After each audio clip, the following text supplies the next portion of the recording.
Hey,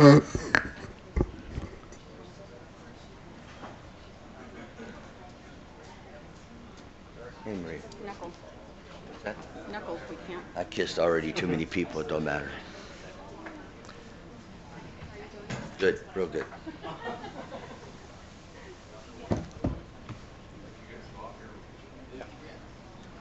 Chief, are you shaking a lot of hands?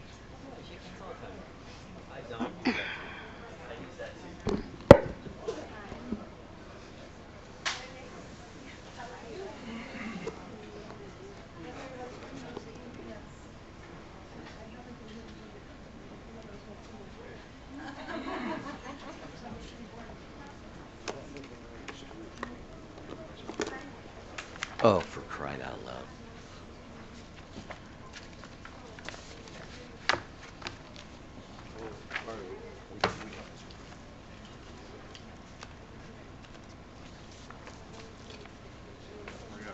Hurry up. Erica didn't leave us much coffee. She drank it. Oh, I know. She's gonna make you Why not?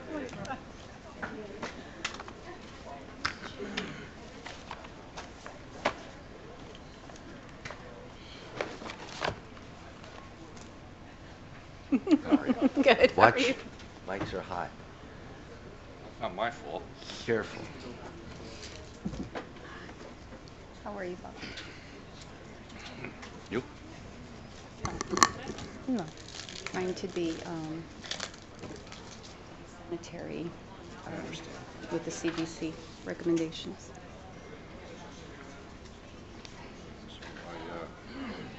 Maria, you have the prayer tonight. Yes. But I had one of those girls. I had in my catechism class back in the day. First off, how's your hand? Good. It's better. Still healing. Cool. Get it out. Cough inside.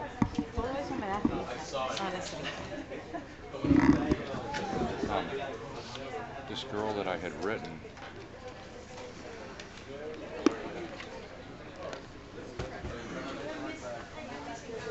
Junior then, when she graduated. Thank you.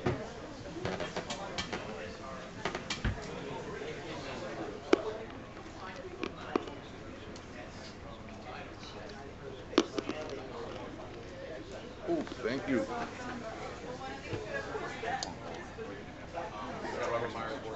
Mr. Best, three paragraphs. I had written a letter to Mike Pence, Mario Diaz-Balart. What chair can we? Right. I couldn't do the two Republican senators. On the hallway right Yeah, I can get one there. There we go. Well, Pence, I said, well, I'd be the lesser of three. President Pro Tem of the Senate. So, thank you. She goes, just accept it and appoint. So where did that come from? What come Were you just It's one of the citizens. Yes, that's wonderful. No, and that you. No, I understand that, but I wanted to I told make sure. Eric, I just told Eric on the way in, I said, now we gotta write letters of thank you. But okay, you know, No, I said, but that's. I said, here council members would get information, others wouldn't, and then.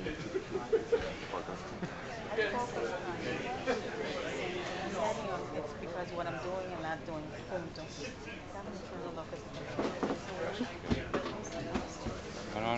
no. You have to. We don't. Porque tenemos que bajar el mismo día, ¿no? Oh, that would have went. No, there's a time by when you have to tender a letter of Can you imagine? What day? You have enough not off my head, and then by when it's effective. An example of Hollywood So, kisses. some places under the effective, make the effective date no later than the day before. Erica. Question is it the August? Is it the August 20th or August 18th date, or is it the November? No. The day when you tender it has to be like before qualifying ends. So it means no later than 60 days. Hi there. But when is the election? Thank you. Technically, somebody could win. I knew it. If you want. I could tell by But now you get a right. her beat or her face. Thanks. Every time I tell Grace we hit it on the nose. And it's a boy. And it's a boy. It's a boy. Billy Espino. I'll get somebody to name it after me. Why are these mics hot all the time now? The TGK.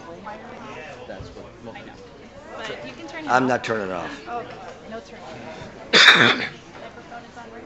Hi, how are you? Remember, it's on. It's hot. Hot, but hot.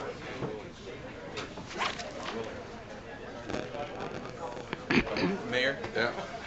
during order of business, Clock says, the clock I says. have an item to add. Oh, yeah. That's after presentation? We can do it whenever you want to do it. Okay. Telling you, I'm telling What you. I say is that in number 3, if you can acknowledge us, I'll bring it up, ask for the council to add it to the agenda. And then we'll do it when you add, And after presentation is fine, we can, whatever you want, that's fine. yeah, let's do it after. Okay, yeah, that way we get them out of here. Turn on it. Big time.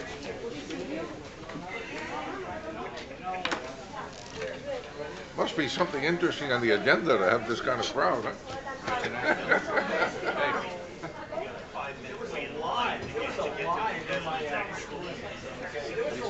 Public places?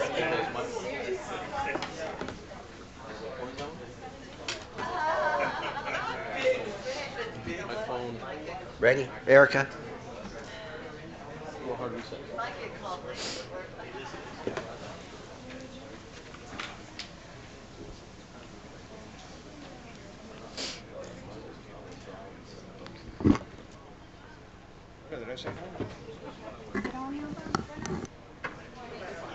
Tell the lady from the arts. Yes. We have a pledge, but there's people for the pledge?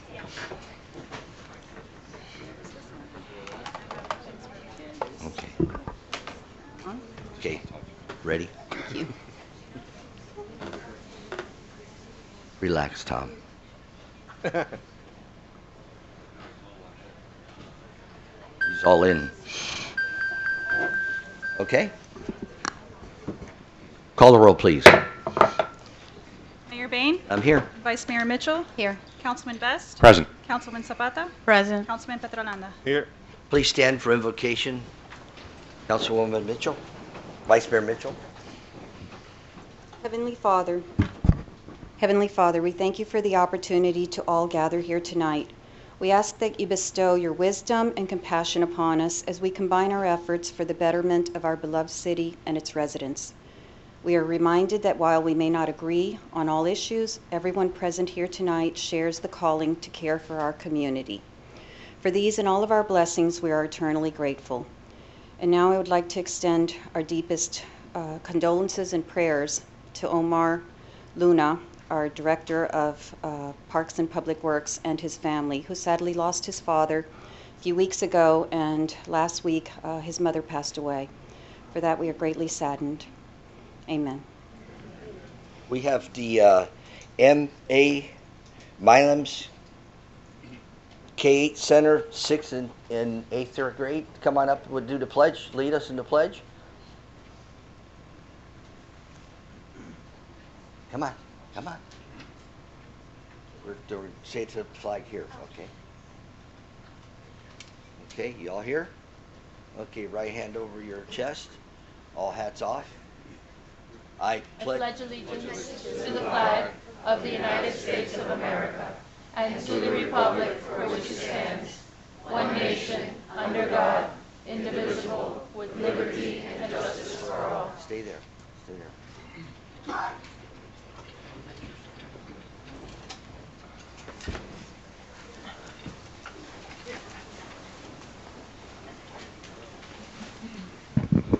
Okay. All right. Line up real nice. Okay. Your name, grade, what school? Diana Colina, Milam K-8 Center, and I'm in 8th grade. Okay. And what are you going to study? Law. Law. Okay. We need a lot of lawyers here. Go ahead. Patricia Hernandez, I'm in 8th grade, and I go to Milam K-8 Center. And what do you want to study? Nurse. Merlin Castaneda, I go to Milam K-8 Center. And what? I want to be a teacher. Teacher. How old are you? 14. 13. 11. 11. I'm Duvir Perez. I'm in Come on. Speak it up. Speak it up. Hey, Take your Milam time. Center, Say it. Yeah. Go ahead. and I want to be an engineer. Okay. Good. And how old are you? 13. 13. Alessandra Gonzalez, and I want to be a dentist. Dentist. Okay. Okay. And this is from Yeah. their teacher is here, Mr. Councilman Petrolanga. He's your teacher? And raise your hand if you all like him as a teacher. That's very, very good. Very good. You want to say anything or no? I just want to thank the parents for bringing them out here. I know this is a sacrifice for you, but I wanted them to come out here and see how the process works, especially tonight, what's going on. We have the police award ceremony, and we also have the presentation regarding the jail that's being talked about. I spoke to them about it, and I wanted them to be here, and I want to thank the parents and the kids for attending. Thank you.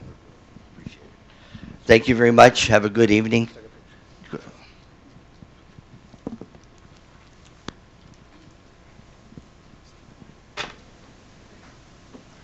Where's Daniel?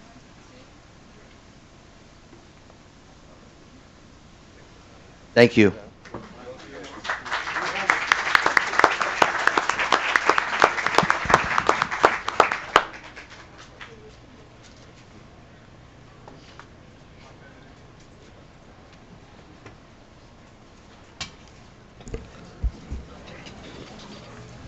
Okay, next up is the swearing-in ceremony. Chief, you have the floor. What's that? Mr. Mayor, I'm sorry, can we just, agenda order of business for a moment? Go ahead. Mayor and Council, with your indulgence, we don't do this too often, but we have a time-sensitive issue involving one of our local businesses, Burritoville. So the manager and I would like to add an item to the agenda regarding facilities that they have in our right-of-way to bring to your attention and get some direction. Okay. Thank you. We'll do that. We'll fit it right in now. Now that's a point of order, we'll fit it into the agenda as we go forward. Or wherever you like, you can set it now. Okay. I'm going to let all these presentations go first. Right after presentations? Okay. Yeah. Thank you. Okay. Go ahead, Chief. Sorry. Thank you, Mr. Mayor, members of the council. I'd like to introduce Ms. Leonette Castellanos. Ms. Castellanos is 23 years of age. Stand right up there. Turn around. That's everybody. 23 years of age. She's a graduate of Miami Coral Park Senior High School. Graduated in 2014. And she just recently graduated from the Police Academy February of this year. She lives with her mom and dad and her sister who are present here. And at this time, I'd like to swear her in. So please raise your right hand and repeat after me. I state your name. Do solemnly swear that I will support and defend the Constitution of the United States and defend the Constitution of the State of Florida against all enemies, foreign and domestic. That I will bear true faith and allegiance to the same, to uphold and enforce the laws of the United States, the State of Florida, the County of Miami-Dade, and the City of Miami Springs. I take this obligation freely, without any mental reservations or purposes of evasion, and that I will well and faithfully discharge the duties of police officer of the City of Miami Springs, acting to the best of my ability, so help me God. Congratulations and welcome aboard.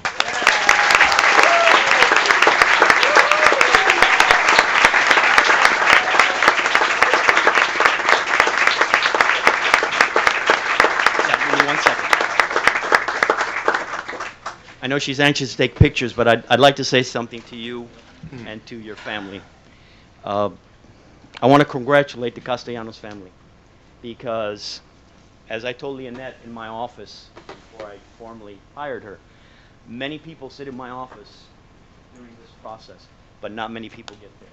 We're very specific and very picky about who we hire, and that's a testament to your upbringing. You've raised a fine, outstanding young lady, and it's an honor for us to have her as part of our police force. And I welcome you to our police family, in good times and in bad. Okay? So thank you very much.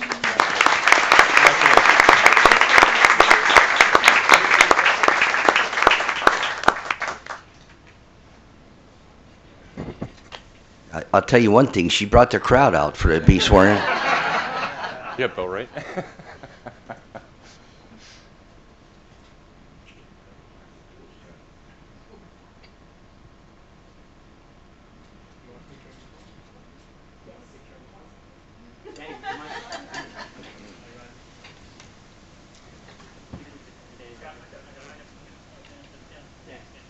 Right there.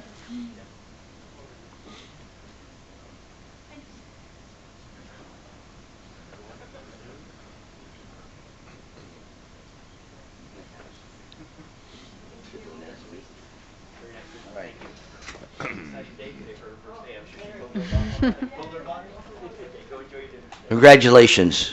Be safe.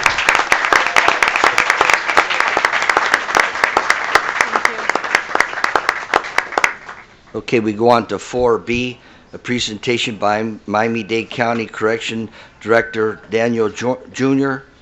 on the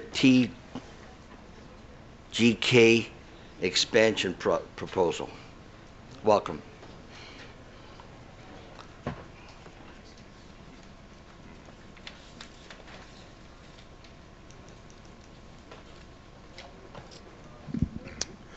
Good evening, Mayor Bain, council members, residents of beautiful city of Miami Springs. I am Dan Jr., the Department Director of the Miami-Dade Corrections and Rehabilitation Department. I'm honored to be here this evening to share with you the proposal that many of you have seen already that was signed off by Mayor Jimenez with regards to the proposal to build a new facility within Miami-Dade County. Before I get into my presentation, I just do want to point out, we work closely as my other hat as president of the Miami-Dade County Association, the chief of police. I have to say that the city of Miami Springs could not be in better hands than the hands of Chief Guzman and his leadership for policing this community. So I just want to give special recognition to him.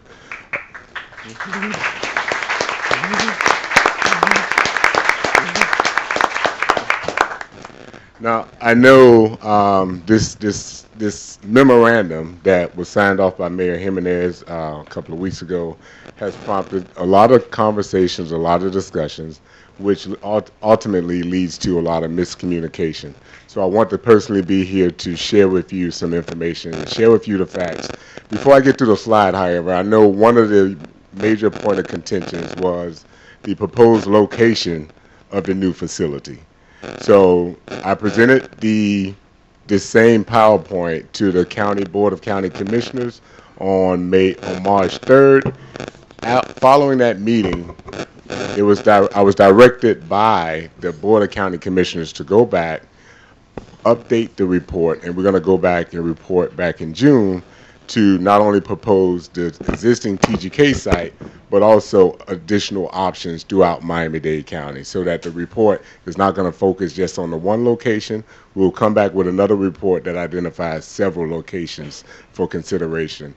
The other thing that has happened since the release of the memorandum, the mayor has already committed to resources, regardless of where the new jail is built, resources to implement a release transportation plan, so that wherever we build a jail, there will be funding that will be set aside from the savings and efficiencies and operations. The savings of costs will be dedicated to developing a plan that will release individuals and transport them back to their communities. So with that said, I'll point out part of the department's mission. So our mission at Miami-Dade County Corrections and Rehabilitation Department is to serve our community by providing safe, secure, and humane detention of individuals while preparing them for a successful return to the community. As some of you may know, Miami-Dade County hosts the 8th largest correctional system in the country. Last year, we processed approximately 60,000 individuals into our jails. We have an average daily population of anywhere from 4,000 to 4,300. And the average length of stay is about 31 days in our system. We serve over 5 million meals daily, and we process and release anywhere from 130 to 170 arrests daily. We have a staffing requirement of 3,058 sworn and civilian employees. Just a little history, just to hit some highlights on what initiatives Miami-Dade County has initiated over the last few years. If those of you have been around 12 years ago, you know the jail population boomed to well over 7,000. So what did Miami-Dade County do? We responded by implementing a number of initiatives to reduce the jail population. We implemented a crisis intervention training for both our police officers and our correction officers. We implemented a jail diversion program. We also opened a new mental health treatment center to address the growing number of inmates with mental illnesses within our jails. We also expanded the use of our house arrest or monitored release. Right now, we have over 800 individuals monitored in the community and not in our jails on our house arrest program.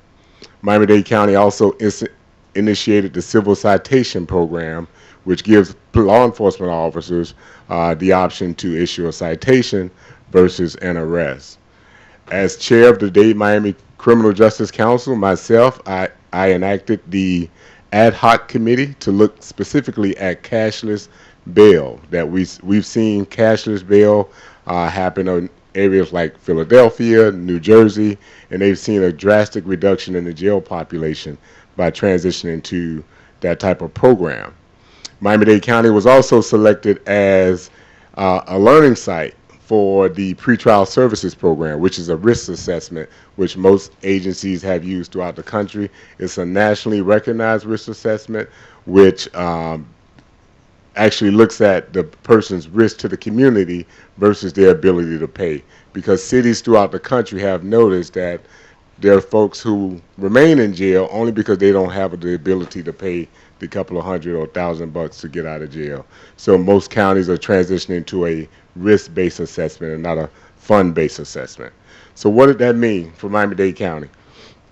Over the last 12 years, we've seen a drastic reduction in our jail population. The number of arrests back in 2008 reduced from close to 120,000 arrested individuals within our county down to last year a little over 53,000. That's a 55% reduction in the number of persons arrested here in Miami-Dade County.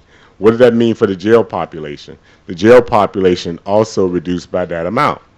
So we've seen a constant, steady decline over the past 10 years. However, in the last 4 to 5 years, we've seen that jail population somewhat stabilize. In that time, we have been able to reduce our footprint, reduce the jail system from 6 jails and 1 boot camp down to 3 jails and 1 boot camp.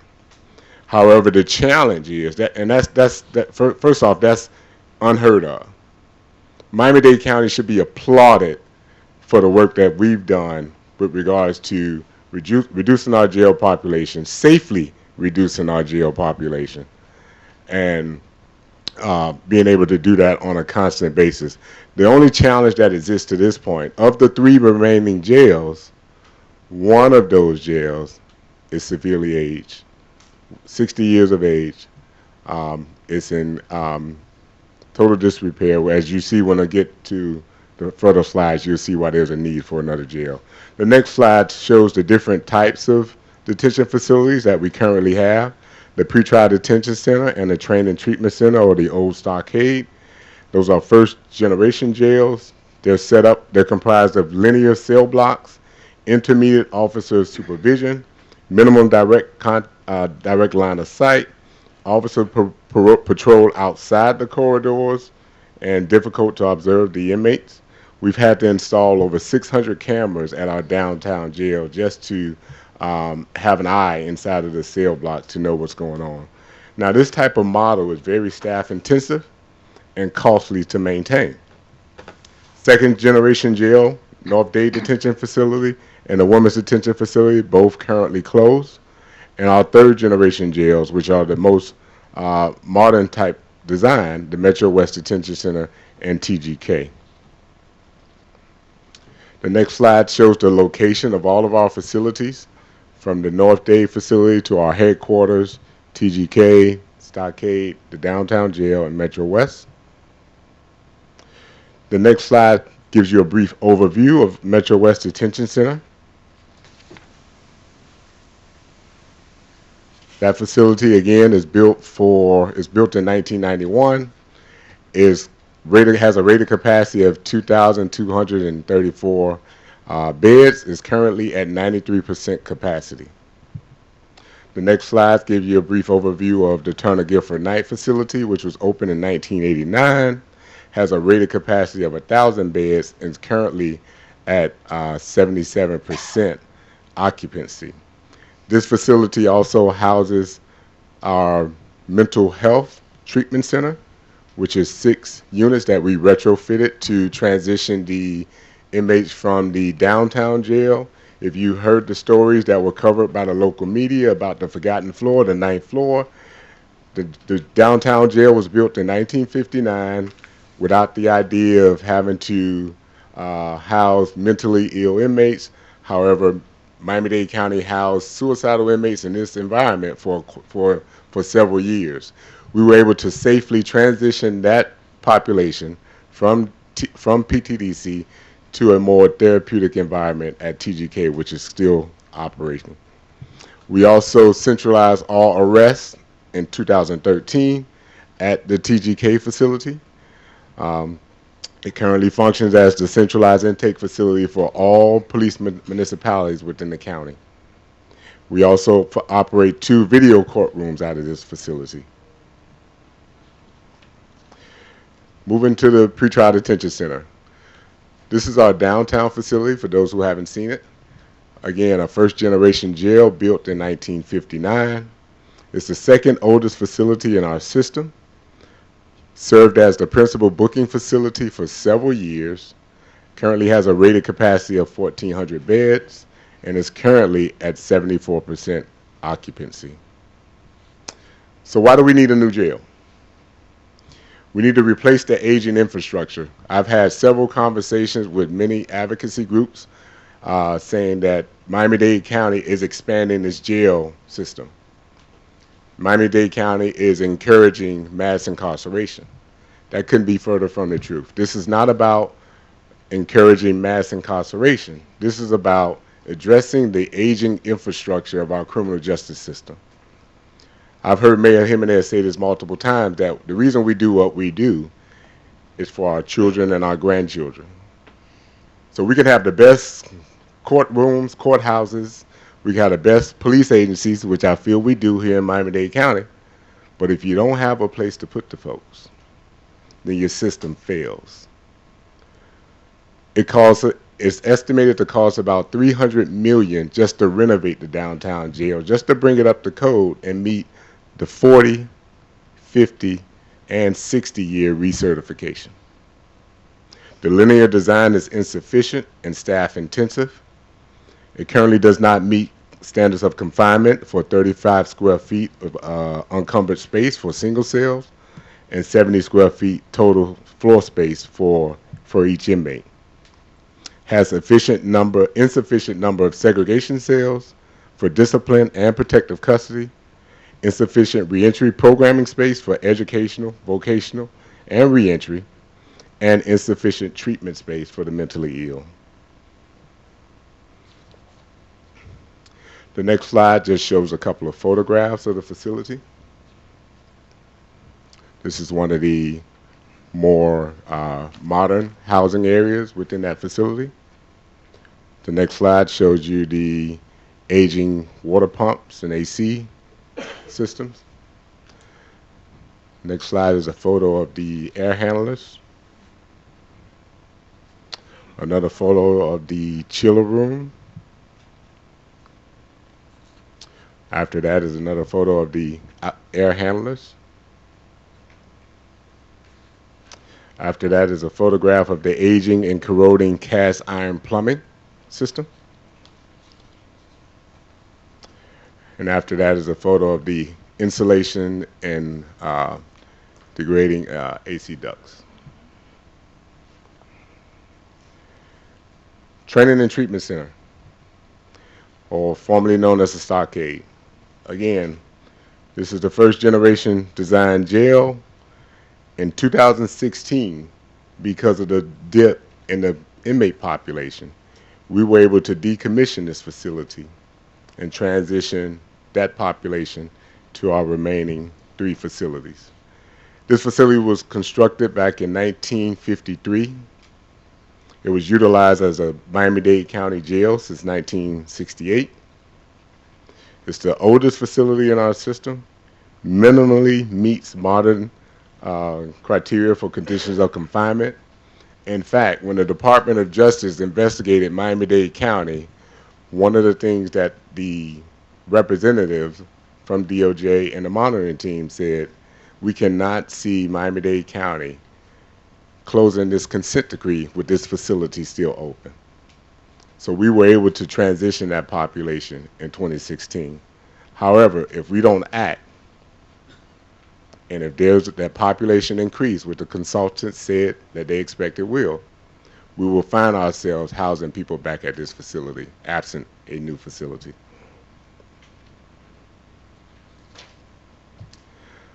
Master plan. So in 2017, Miami-Dade County contracted with a group of consultants to look at our criminal justice system, both for the criminal courts and corrections facilities. Several key conclusions that they derive. PTDC does not meet current jail standards and regulations. PTDC does not comply with contemporary jail management principles. PTDC downtown jail is not cost effective to renovate. And PTDC has outlived its useful life and must be closed and replaced. TGK, however, can continue to operate into the future with minor renovations. The last conclusion that they also put forward from the report, consolidation of MDCR facilities to 2 or 3 sites result in the greatest savings to the county. So, what do we propose? We propose a replacement of our downtown facility, which is a 1,400-bed facility, and also the construction of a 556-bed intake, release, and mental health facility. The chart you're looking at now shows our current bed capacity, and to the right is the proposed bed capacity, which actually shows a reduction of 266 beds. When the consultants issued their report in July of 2017, they proposed that Miami-Dade County's jail population was going to grow back up to 7,000 inmates in our system in the next 20 years. Well, Miami-Dade County didn't agree with that, because we know we have done such great work over the last 12 years to reduce that population, and we continue to do more great work to address that same issue, that we felt that the years of having 7,000 inmates in our jails in our county was far behind us. So we looked at it and we came up with a bed assumption based on the growth in Miami-Dade County, but also the degree of mitigation that we're going to put forward. So this is what we propose, a 266 bed reduction to our current system. That accounts for all the initiatives that we're implementing, as well as room for growth over the next 20 to 40 years. Statistics show that counties and cities only build jails once every 50 years. So we only get one time to do it right. So when we build it, we want to make sure that, yes, we address the current need, but also we don't want to be back here 10 years, 20 years later to say our jails are overcrowded. We feel this plan does that. The proposed jail project, it includes a intake and release facility, as well as a mental health treatment center, multi-level parking garage for employees, general support service building and food and laundry services, video visitation center, a secured sally port for our criminal courthouse, the Richard E. Gerstein building, 4 courtrooms on site to handle first appearances, arraignments, bond pleas, bond reductions, and violation of probation. What that does is, that's key, we modeled that after Orange County, Orlando, because we recognize the benefit to the community by reducing the number of inmates that have to be transported throughout our community, throughout our county every day. If we can do most of these proceedings on site, that reduces the number of transports that would have to be made throughout our county. There's also office space for the state attorney's office, public defender's office, and Miami-Dade Police Department, and the clerk of courts. The estimated cost is estimated at $393 million, of which $30 million we already have in bond money that was slated for the construction of a new correctional facility. The rest will be funded through the issuance of a bond, and the estimated 49 million in estimated annual operating savings will be to pay off the service debt, the debt service. So why the proposed location? We looked at the Metro West Detention Center, which is our facility on 138th Avenue and 41st Street. We found that that was not necessarily geographically central for municipal police departments and as a centralized intake facility. Also, the lands belongs to the state. But again, when we go back to report, we'll make that assessment and we'll offer that site as a recommendation as well to the BCC for consideration. The pretrial detention center site, which is downtown, requires the temporary relocation of over 1,000 inmates. The current capacity, which we know from looking at the slide, is currently close to 80% occupied. Current capacity cannot be absorbed in our 2 remaining facilities. So what that means is we don't have any place to put those inmates while we tear down and build downtown. It also does not allow for the co-location of jail facilities and will eliminate the efficiency savings. We also looked at the Chrome site. This site also was deemed not geographically central for the criminal justice partners, our law enforcement partners. When we opened TGK, received a number of calls from our municipalities on the northern end of the county, Aventura, who's chief. We have a great working relationship.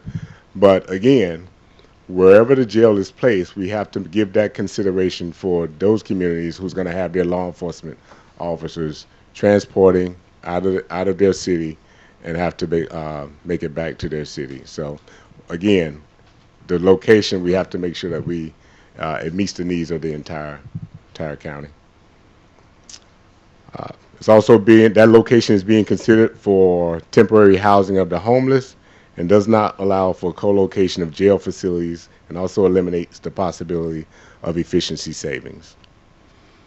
When we looked at the Stockade facility, which was decommissioned in 2016, offers 9 acres of land zoned for correctional use, has been for correctional sites since 1953, the city of Miami Stockade, where it was previously used for. Centralized current intake. It currently operates as the centralized intake for the entire county. Also, co-locating TGK in a new facility will allow for significant savings in efficiencies and also given the close proximity to our remaining facility. However, a more comprehensive site analysis. So the report, as I stated earlier, the report to the BCC on March 3rd, 2020, we recognized that the report was preliminary in nature, and I was directed to go back and look further, more in-depth review of possible site locations, which we'll be prepared to provide that report back to the BCC in 90 days. Possible concerns. So each of you, when you came in, should have been given a fact question sheet, frequently asked questions. We identified some questions. We provided those responses. However, I want to kind of go through some highlights. So one of the concerns that was raised, traffic concerns. So we looked at the staffing schedule. Our staff schedules do not coincide with peak traffic hours. We provided them to you there in the slide. Also, our inmate transport schedules do not coincide with peak traffic hours. The other concern that was raised with regards to released individuals walking through residential communities and neighborhoods, we looked at that. Obviously, the corrections department is a public safety department, so community safety is top priority. So when this came to our attention, we looked at it. We understood that there were some complaints about individuals being released and walking through residential neighborhoods. So we looked at that. We looked at the calls into our Miami-Dade County Dispatch, and the numbers yielded what they yielded there. We saw that the number of calls from Miami Springs were 4 in the year of 2019. So again, but we continue to work with the police departments and the police agencies.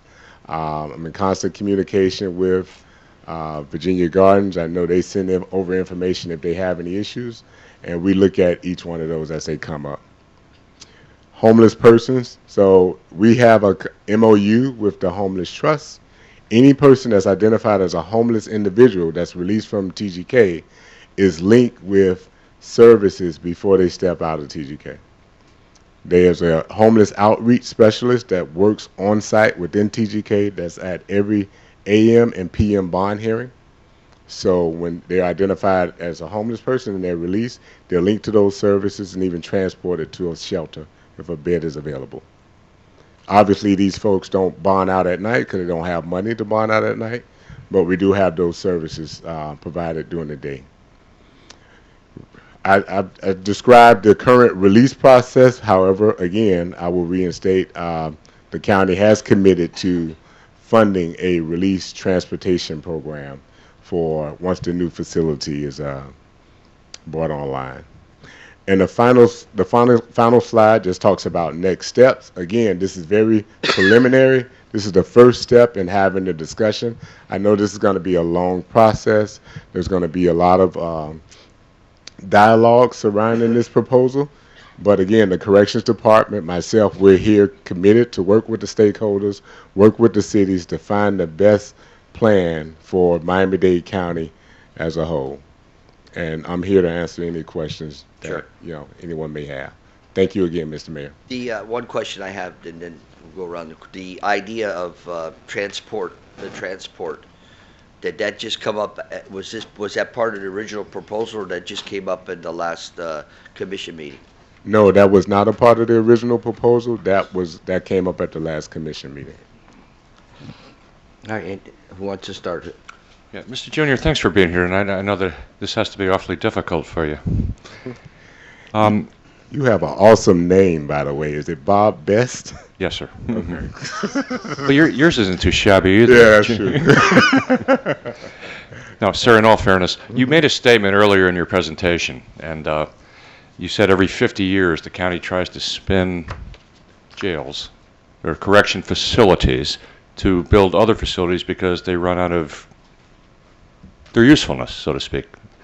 No, I think what I said was... My point is this. You said that one facility was built in 59, I think you said. Right. And actually it was built in 53, and then they started doing it in 59. But then in 68 it became a jail. So it was whatever it was before that. You're 17 years off your 50-year statement. In other words, what were they doing for 17 years? The facility was still good? Or let me clarify. Or it wasn't funded?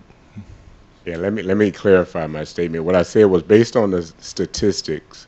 You look at jails nationally, on average, counties or cities such as Miami-Dade, on average, will build jails about once every 50 years.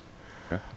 My point for the Training and Treatment Center, it was opened in 1953 and originally utilized as the City of Miami for the City of Miami jail. In 1968, Miami-Dade County took over that facility. Right. The facility that was built in 1959 is the downtown facility, which is currently populated, which is the one that needs to be replaced. The PDDC. Yes, sir. My second question and final one is, you mentioned that obviously you look at fiscal, the county looks at fiscal, you're a county employee, correct? Yes, sir. The county looks at fiscal matters as far as what is still of fruition and what isn't. But do you look in the communities? Do you look at the communities as far as what they have to deal with when you decide or elect to put something in a place like you're suggesting you do? Do you guys look at that? Do you look at it hard, or is it dismissed based on the cost? Absolutely not. I mean, we take that serious, which is the reason I'm here now, to hear what the concerns are. Naturally, our mayor and our board of county commissioners are not going to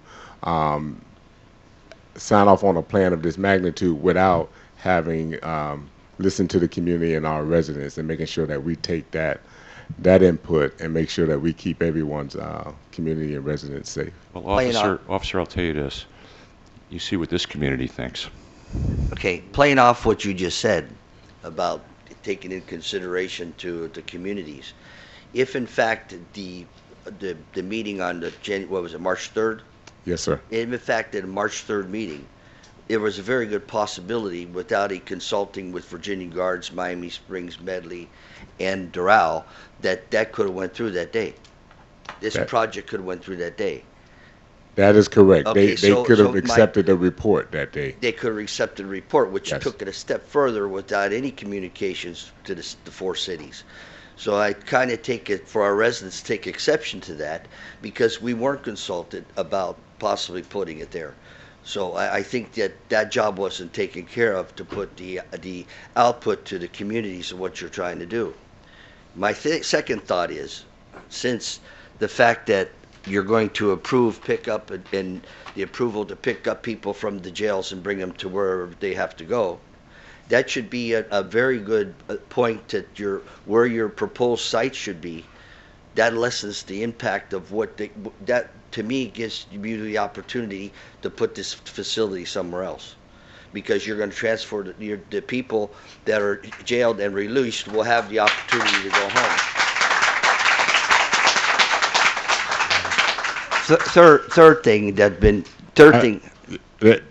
I mean, this changes the proposal. That's a valid point. I would suggest that I just take this under consideration. That would suggest that most arrests happening within a particular area of our county. Yeah.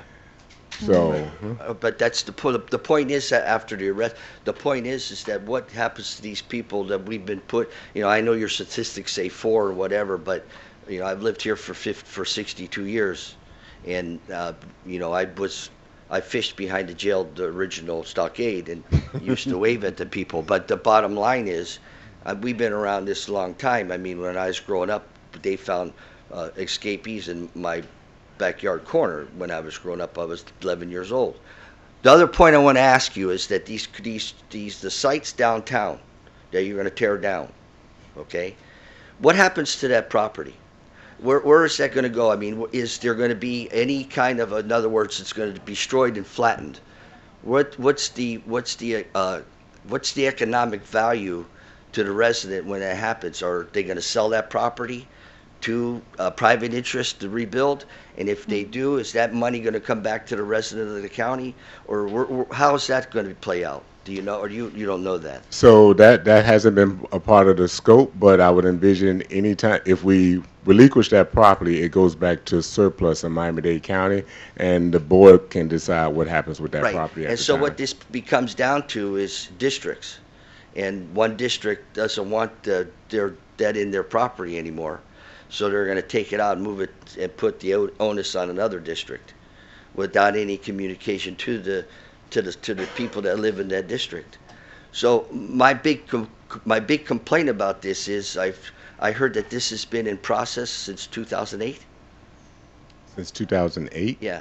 17. No. This first this first came up in 2008 about going through this process. No. No. No. All right, No. That's not accurate. But that's my points, and I would recommend or ask you to bring it to the commission. And since the main thing that's been brought up about the pickup and bringing the prisoners back home, they don't have to be so close to everything. They can be centralized on the west side, in my opinion. I think a lot of other people's opinion in this room. I'm not playing to them. I'm playing that. I get it. I live here. I get it. But there are arrests within this area. Yeah. So we will be transporting people to but you areas throughout Miami-Dade County. But the facility that's there now will still be in use. You're just putting the building that's there now, you're still going to use it. TGK? Yeah, absolutely. You're still going to use it, Yes. so it's still there for what you have now, and I don't know. I mean, I'm not going to go ahead and say how I can think about this, but I can think about the logistics that you're going to have the funds and the money to transport people in and out, and whether you're going through the traffic on 36th Street in prime time to get to TGK, it's no different now than it will be going further down the road. So, in my opinion. They're not being transported now. They're walking in our communities. Residents have spoken to them, taken pictures, and they say that they don't even have bus fare when they're released. These are communities with children and families. And to say that it's geographically not central for municipal police departments, well, I don't see how that creates any kind of ease for anyone here. Okay. That shouldn't be the point. Understood. I know the slide touched on it, but we didn't talk about it. So our current release process is from 6 a.m. to 9 p.m. every day. If someone's scheduled for release that does not have funds for public transportation or someone to pick them up, we issue them a bus pass. Last year, we issued over They already spent it on something before they got to the bus thing because they didn't have any money. So it's a bus pass that they can only use for mass transportation. Last year, we issued over 24,000 bus passes to those individuals. Again, working closely with the municipalities and so forth. I get the emails, I get the calls about people walking along Lejeune, walking on 36th Street. Again, we have not been able to, through those phone calls, make a nexus with the jail. But again, we're committed to working closely with you all, with the cities and so forth. We looked at the CAD numbers, and it did not support what was being But said. when you're saying top priority, 4 is not a problem, 1 is a problem. 1 is a problem. When a child gets hurt or something happens, it's a problem. It doesn't have to be 4 or less than 4. 1 is a problem. Absolutely. And so I appreciate your presentation, very detailed, and you obviously, have taken the time to come here, and I thank you for that. But the reality is that when that center was open, we were told they wouldn't be released, like at night, for example, that they would be transported. That changed. There were people being released at different hours. The whole community knows that. Our taxes are high. We have a lot of schools. Doral has a lot of schools. So to say that Metro West is not geographically central for municipal police departments for intake process is an insult to everyone here, which invalidates whatever else you said. So just to clarify a point you made, so our current release process is after 9 p.m., you have to have a family member there to pick you up. If they don't have a family member to pick them up, we give them a bus pass and we transport them to the Civic Center area where there's 24-hour bus service. We track those numbers. We track the releases from TGK with a ride. So that's our current process. But again, as I said earlier, the county has committed to looking at this transportation release plan with the savings that the new facility can offer. And you finished? I have a question. Heidi? Yes. I know you touched up on this, and I see that the jails are 74%, 77% fill capacity. Is there any way that you can sacrifice just for maybe 2 years, move those prisoners that you have on the downtown jail, move them around, build a new one there, and then just bring everyone back? Is that something you've thought about? Yeah, I think the slide you're looking at actually addressed that we don't have sufficient capacity at the 2 remaining jails But to for how long? absorb How long are we talking about to build a new jail? 5 to 6 years. Hey, please.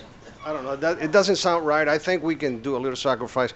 You're proposing to build a jail of that magnitude next to an airport, next to the seaport, where we have tourists coming in. They're going to be driving by these huge buildings, their jail. There has to be a better way of doing this than this is a gateway to the Americas. Absolutely. I think that's why the Board of County Commissioners was spot on by having us go back and just look at the entire county and look at other sites. So that's what we'll be prepared to do. When we go back before the board, we're going to propose not just one location, but multiple locations for consideration. But as you can see, a lot of the folks here are concerned that, with all due respect, they don't believe you. That's why they're here.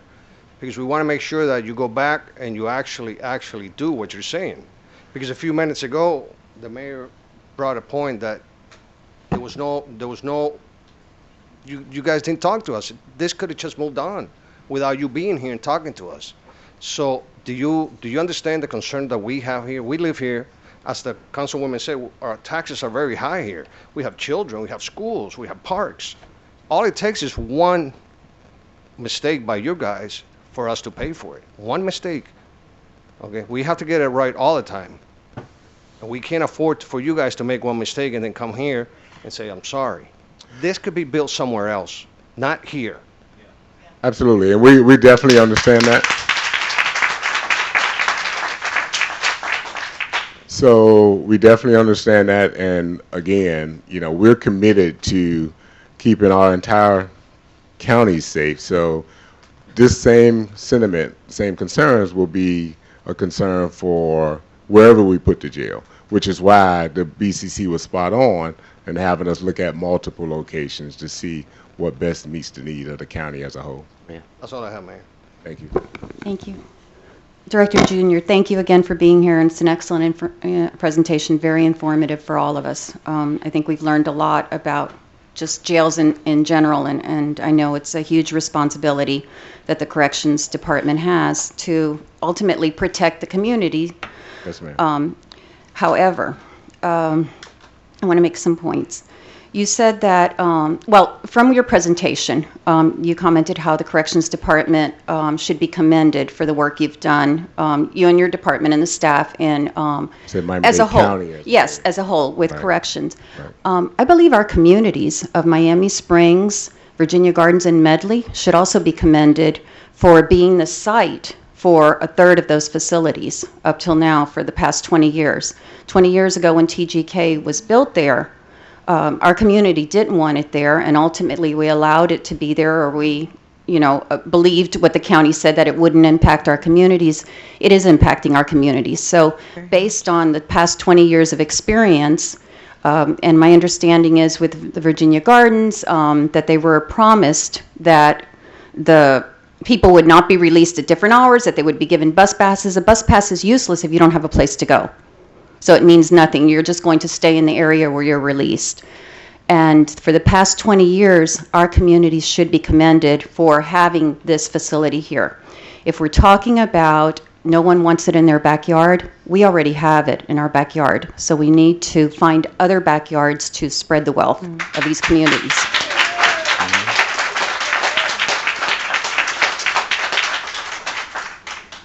The other points are the two ideal facilities, and I've been in all of those facilities inside because I worked for the county for 30 years, so I've been inside pre-detention, and I'm very, very familiar with the pretrial detention center, the condition that it's in.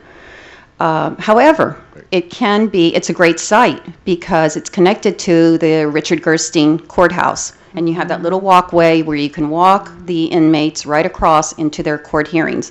So ideally, it's an excellent location by Jackson Memorial Hospital, where they have Ward D, that they treat the inmates, centrally located to Metrorail, downtown to the other courthouses and everything else. So I would suggest that perhaps one of the possibilities, and I know you said that you would have to find housing for the other inmates, for those inmates while you build on site, would be the vacant Northdale Corrections Center and the Women's Detention Center. The Women's Detention Center is a huge facility, as you know, so that could probably house a good percentage of those, and spreading out. I'm just recommending this as a possible solution, that between these two facilities that are closed and the other ones that are open, perhaps you can find a way to disperse the population there while you build on site.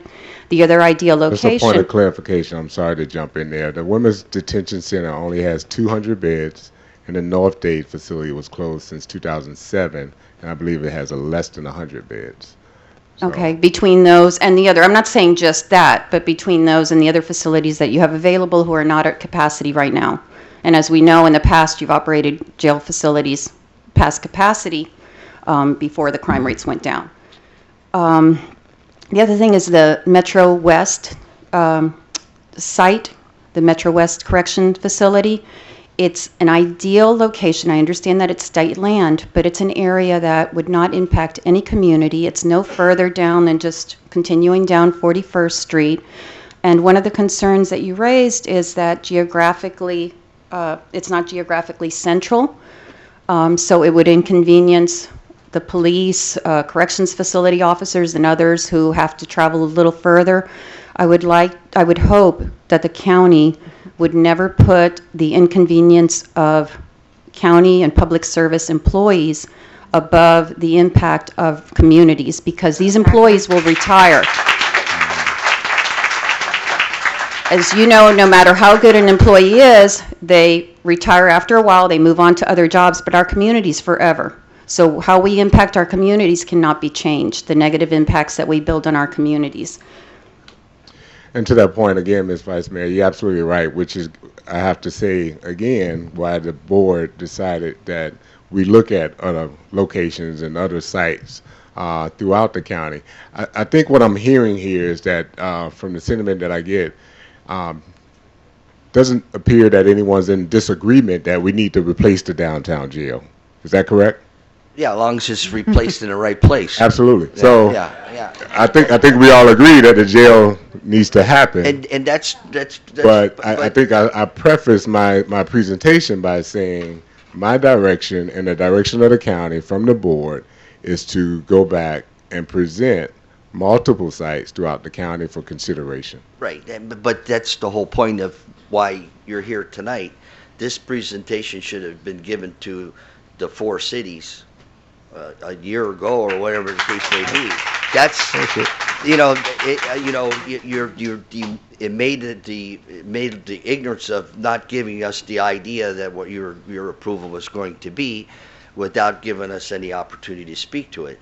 And I think there's a lot of good ideas up here. Of course, we don't run the county, but there's a lot of good ideas up here to start to think about where you're going to put this new jail. And there's better, because again, what bothers me the most of all of this is, number one, I don't want it by my city. But number two is it feels like we're undercut.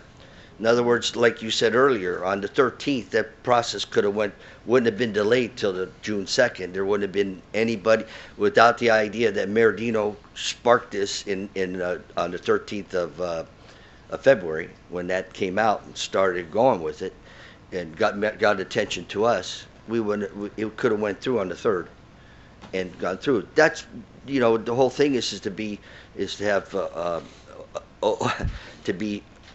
open to what you're doing, Absolutely. to everybody. Mayor, if I may, Understood. that was my last point, is that my understanding is the county has a process for doing something like this, and it seems very disingenuous to us that this process didn't exist, and in fact, we wouldn't have been, if someone hadn't happened to mention it to one of our elected officials, a resident, we wouldn't even know that this was in progress.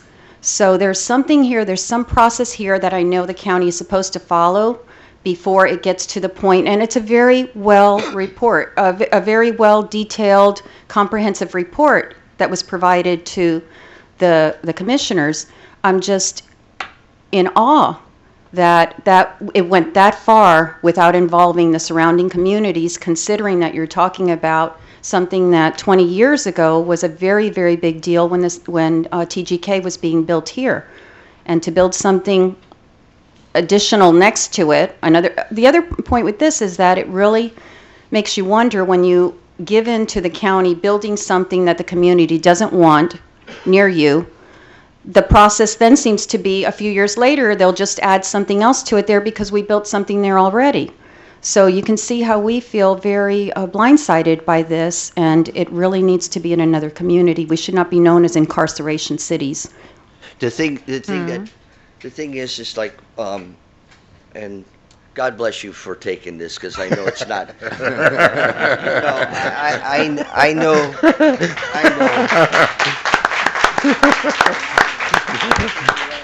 I know you're standing there, and I probably know. You blocked the door, so I couldn't run out. So. That's our police department. I know you got it. I know you're just doing your job, and a lot of things we're talking about is venting. I appreciate that. We don't believe the county commission did their job, not necessarily, but it does irk us that nobody told us about it. It does irk us that there was only one proposed site. It bothers me that somebody didn't come up with the pickup and delivery earlier on, which would, I think, adjust where you could put the prison. I'm done. I think I appreciate. I'm done. Are we done for now? Just one final thing, Mayor, if I might. Mr. Junior, thank you again. Yeah, I can imagine doing what you're doing right now. But hopefully one thing, if anything, comes out of this tonight, that you go back in the morning and advise your superiors what we think of this project. That's all I would ask, sir. Absolutely, absolutely. And having said that, my staff is all here. We're taking copious notes on the concerns that are raised from the community, and we'll make sure that we share that with the parties, the powers that be. Having said that, however, I'll be sure to deliver that message, and also the message that I think I heard earlier, that we are in support of having a new jail, but just the location, which is the point of contention here in Miami Springs. Mr. Junior, thank you very much. Got it. Thank you. Mr. Junior, may I ask one more question? Oh, go ahead. I just want to say real quick, on behalf of the residents here, just leave it where it's at, please. Leave the jail where it's at. Just build it right where it's on site, where it's at. The Stockade Jail or the No, he means downtown the jail? Downtown. pretrial, Okay. a pretrial detention. Okay. Director Junior, the boot camp, where is the boot camp located now? You closed it from the Stockade, where is it now? No, the Stockade operates under the boot camp. So the boot camp facility is right south of the Stockade facility. Oh, it's so still we there. still have staff at the old Stockade site because we still do our laundry services there. We still operate the boot camp facility, which is immediately south of there. So and we still operate commissary operations out of there. So we still have staff there. My fear is if we don't act, we may see ourselves down the road having to put our residents. One of the biggest misconceptions is that there's only rapists and murderers that come to jail. It should not be a concern for safety and cleanliness in the jail only when it affects our family. Because I get the calls when it's our kids, when it's our grandkids. Now we're concerned about the jails being safe. But we have county employees that work there every day. We have residents, 60,000 residents that's going to come through there every year. So as leaders of this great county and leaders of this great city, it would be grossly irresponsible on our behalf not to act. Thank you. Well, no one is saying not to build it. Like the mayor says, it's where you want to build it. That's the issue. And I just wanted to commend you with the boot camp. I've visited it several times, and it's outstanding the work that you do with those young men. Thank you, ma'am. Thank you. Thank you, sir. Appreciate it very Thank you. much. Thank you.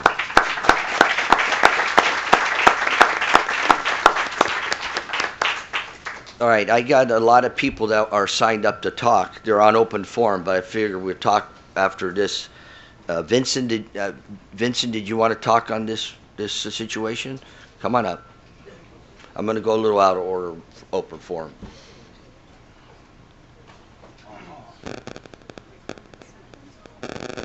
Yeah, we're talking on this item, but we're fine. Huh? Oh, okay. Go ahead, Vince. Good evening, Mayor and council members. My name is Vincent. I did the address. This is my first time. Just talk. But anyway, Don't have to. Anyway, I definitely agree with you guys. We definitely cannot have this expansion of jail here in our city, in our community with Virginia Garden and Doral. We cannot have this release facility program hanging out in our neighborhood. We don't like that. Well, I think we deserve, and I agree with you guys, send it over there to the Everglades, to the Metro West, way out there. I'm sorry for the inconvenience of some of these officers that have to drive over there. Hey, but that's not our fault. People commit crime, you gotta pay for it. Get out there, pay your dues, behave next time. And that's it. Thank you very much. Thank you. Roy? What is this? Yeah. Good evening. A couple of points. I'm sorry. The bill. Roy Bill. Powell, 861 Oriole Avenue. Sit down over there. Don't be interrupting the meeting like that. A couple of points. Number one, TGK was never meant to be a release facility when it was built. Okay.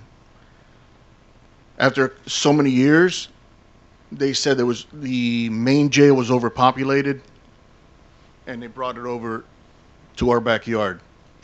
Okay. I can probably speak for most of the people right now. Everyone here, including yourselves, went around looking for a place where you wanted to raise a family, a safe community. Okay. When they did the intake, okay, it was supposed to be temporary. How temporary? Now they had a meeting behind everybody's back. What are they going to do? The same thing they did with the release? What are they going to? They're going to do it like some of you said, a little kid's going to get hurt. Then they're going to react. It's too late. Okay? Out west, you know, I agree with you. Out west is a perfect place. Okay? They have no excuses now. 20 years ago, 836 didn't exist. They have no traffic problems now. Why? They're putting money ahead of a community because they're going to spend a little less gas. 10 more minutes to get there. You know, I don't know if you agree with me, but I believe that I speak for them. Okay? And I believe I speak for you because you live here. You know? They were going to go behind our backs. First of all, I believe the same thing they did before is what they're going to do again. Okay? They're going to push it wherever they want, and unless we really fight, they're going to get their way. So I suggest whenever there's another meeting in Dade County, as many of you that can show up should show up. Okay? Thank you. Thank you. I already did it. Is that Christina Rio? I'm going in order, sir. Yeah. Christina Rio? Is it Rio? What is that?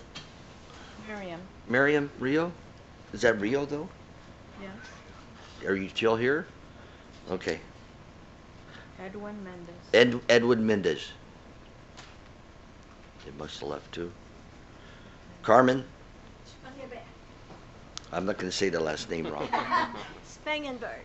Spangenberg. First of all, thank you for the opportunity. Secondly, I commend you. You did good questions. And the gentleman did a good job. And nobody denied that the prisoners are human beings. And all the things they said was very pertinent to the growth and needs of a jail. But our needs, you guys know what they are. And you told very well. And I'm glad for the person that whistled. The thing is, they say they had 1,000 people in the old jail, and they need this bed while they build up. I agree with you that they should build in the central place where it's convenient for everybody, the judge, the policeman. There's no need. Make it there. They have big, tall buildings. Make a big, tall buildings. That facility is beautiful. Make a beautiful facility there.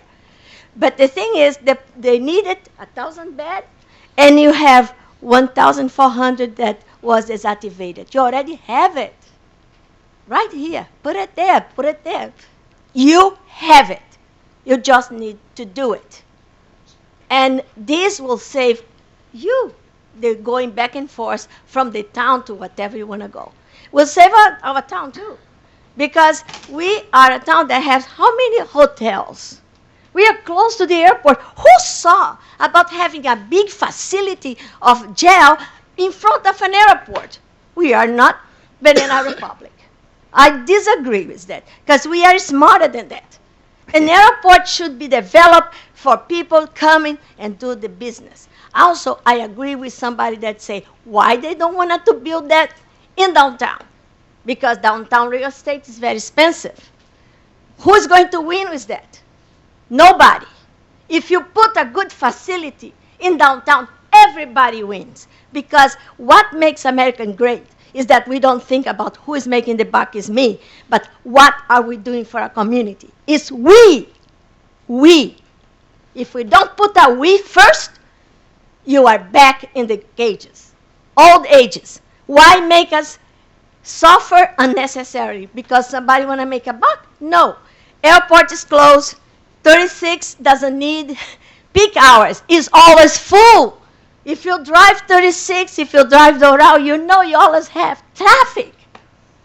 There is no way to be different from that. So, please think about be smart, be American, be we. Thank you. Charlie Leonard. Thank you, Mayor and City Council members. I mean, this is really almost appalling, really, to receive a memo that was written by the mayor, and if it wasn't because someone was alerted and we went there, they probably would have adopted this. You okay, Bill? Okay, bro. With so many options that the county has to try to shoehorn this facility here in our backyard is shameful. And the mayor should be ashamed of himself, the mayor of Dade County. Thank you. Carlos Jimenez. Mayor Jimenez should be ashamed of himself for even suggesting just a TGK site, knowing very well the opportunity at Metro West, and even the slide that he presented showed two reasons why that would not work. It was inconvenient for the workers and the officers, and it was owned by the state of Florida. That's it. Those are the only two reasons given in his presentation. So I'll leave you with just one final thought. Fool me once, shame on you. Fool me twice, shame on me. The county already fooled us once. So I don't trust the county, and I will fight whatever fight needs to be fought to prevent that from happening here in our beautiful city. Thank you. We have a councilman from Virginia Gardens, Richard Block, wants to come up and speak. Welcome. Thank you very much, Mayor. Richard Block from Virginia Gardens, councilman for a few years. But here's the deal. I've served with Chief Junior on the Dade County Criminal Justice Committee for about maybe 10 years. He's our chairman, and I sit next to him every 3 months on that committee. And we've done some good things there. But we're coming back to this issue. One is that the first TGK was a stealth project. Nobody knew it was going to go up. It was already a done deal when it went up, all right? And I'm not going to take too much time, but I think there's a great analogy that came across my head, was TGK is like a vacuum cleaner. They pick up everybody from all over the county, they suck them up into that building, and you know what? Then they reverse the flow, and the dust starts coming out of the same building, right? The other day I was at that corner, and people were walking around in the middle of the traffic, just released. People, because they get a bus pass, doesn't mean they're going home. They could go to the famed Pancake House, or IHOP, and bust a window to get some more money to get home. So this thing is another, and Mayor Bain, you said it right. If somebody wasn't alert, including our Mayor Dino, on this thing, that thing would have passed in 2 seconds flat. It's not for us, and we got to get the four cities together, plus the people that are in commerce around there. They don't want those people around their buildings. They got big investments in their stores and everything else. The gasoline station, everything that's there. So we got to get one big joint and go really think of going into a public march with placards and everything, because by the grace of God, we escaped this thing going through. So let's work together. let's build up placards and stuff and go, and we'll march and get things done, move it someplace else. The best part is, like you guys suggested, get that old building raised. Man, if they built the facilities on the railroad yard, right, lickety split, those things were going up every 6 months. What's the problem of not designing and building a jail in 6 months? So I've said my piece, and I thank Mayor Dino and all the mayors here for doing this thing. Thank you for giving me an opportunity to speak. Thank you. All right, that closes the open forum for the project. But I was going to say, if anybody else wants to speak, they can, but be to the point. Hello, everyone. My name is Nirmal Nathan. I'm actually new to the community. My wife, Jessica Matos, grew up in Miami Springs, and we chose to move here and raise my 3-year-old and 9-month-old. I'm also a local surgeon in the area, and I trained at Jackson. And one of the things that I wanted to draw to your attention is I've taken care of many of the mental health patients through my training that they're recommending bringing here. They are very different, with all due respect to mental health treatment and how it's progressed over the years. They're a completely different population than the average violent offender. They are heavily medicated. They are unpredictable. And like Mr. Leonard said, I'm here. I'm willing to put whatever resources I have. I honestly think the discussion should be, is why is TGK even in our community to begin with? Because we have one of the best communities in Miami. It's only going to become more valuable as traffic worsens and we turn into LA, and we're very centrally located. And right now, the county basically thinks we're a doorstop. I mean, think about this guy's presentation that he did, Mr. Junior. He came in with good intentions, I'm sure, but the whole presentation is just an argument for why they should put it at TGK. The whole presentation is just reasons why no other location will work, and it's BS. It's complete BS. I've worked in the consulting industry. I would want to know what their credentials are. What facilities have they built across the country? I guarantee you these are some college students who just looked at the numbers, and like the vice mayor and council people were saying, had no considerations for the community impact. So I know that there have been special assessments done before. I'd be willing to pay for a special assessment and tie the county into years of litigation over this. It's that important to me and to my family. So, thank you.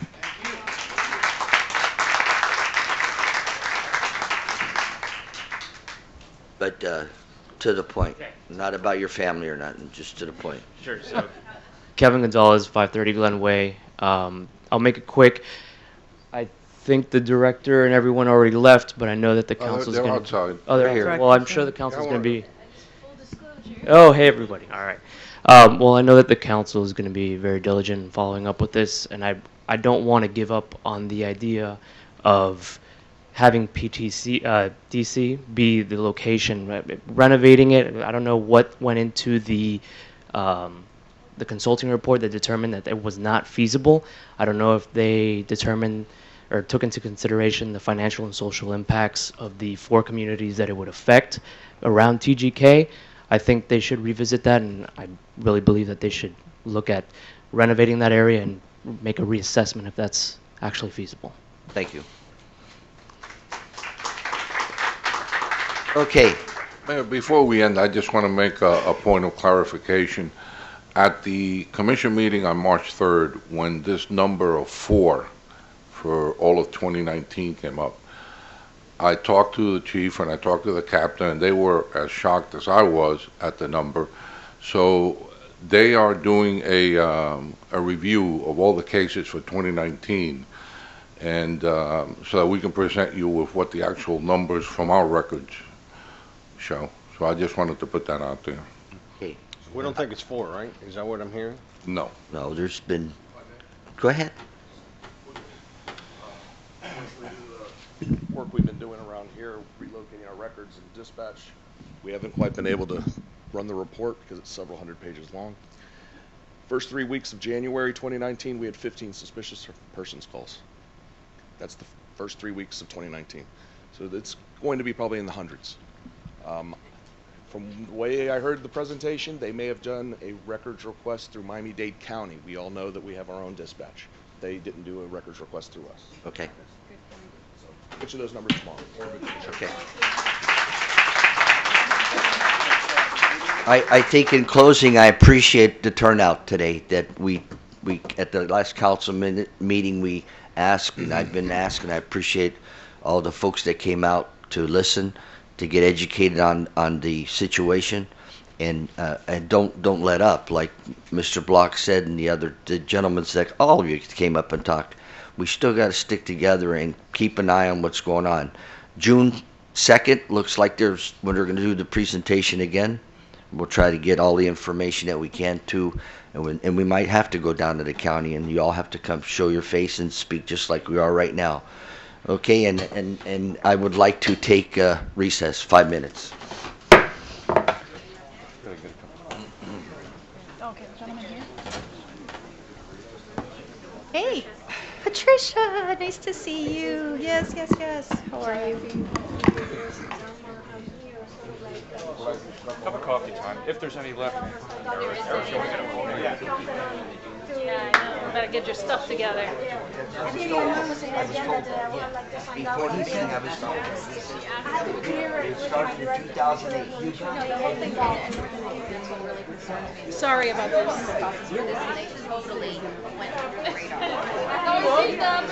The exciting stuff. You guys save all the good stuff for me. Good to see you. Good. Just letting you know that Wonderful. Thank you so much. I know the commissioner has told us she supports us and she voted against it and all. And you know, we already have it in our backyard and it's not working. So any promises that they say of better transportation and all this are meaningless because we're already, for 20 years we've been having this problem. And I don't know if you heard the police officer say we have our police. So when they were saying we're only getting 4 calls, we're getting all the calls in our police. They didn't have our police department. Our police, why would they report it to the county?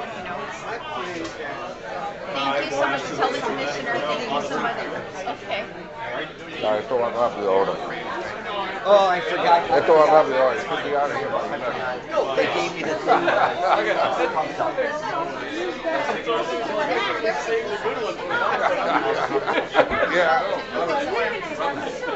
No, you're not shaking hands.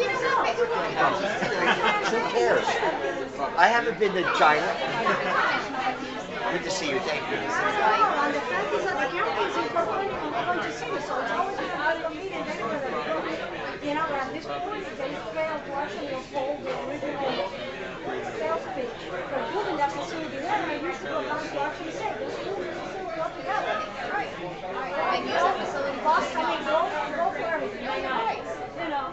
We might do that.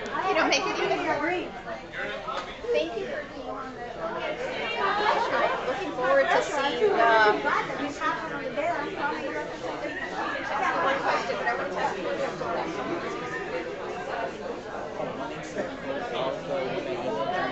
About the lights. Oh, okay. Nice.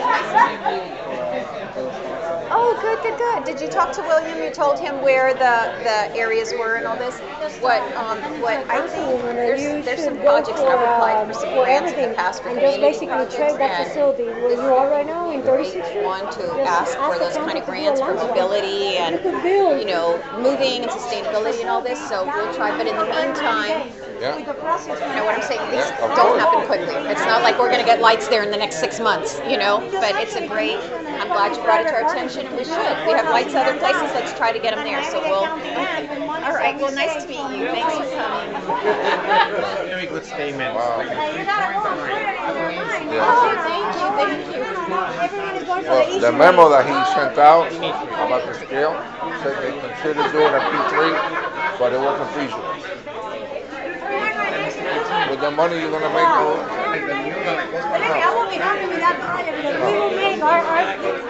they wanted your budget will be really good. They wanted to push this. They were ready to vote. I mean, this is so, and now they're saying, we want community. So they didn't look at any other. This was so scary that, that something like that can happen. The way they justify it is that's unincorporated Dade. That's not really our city.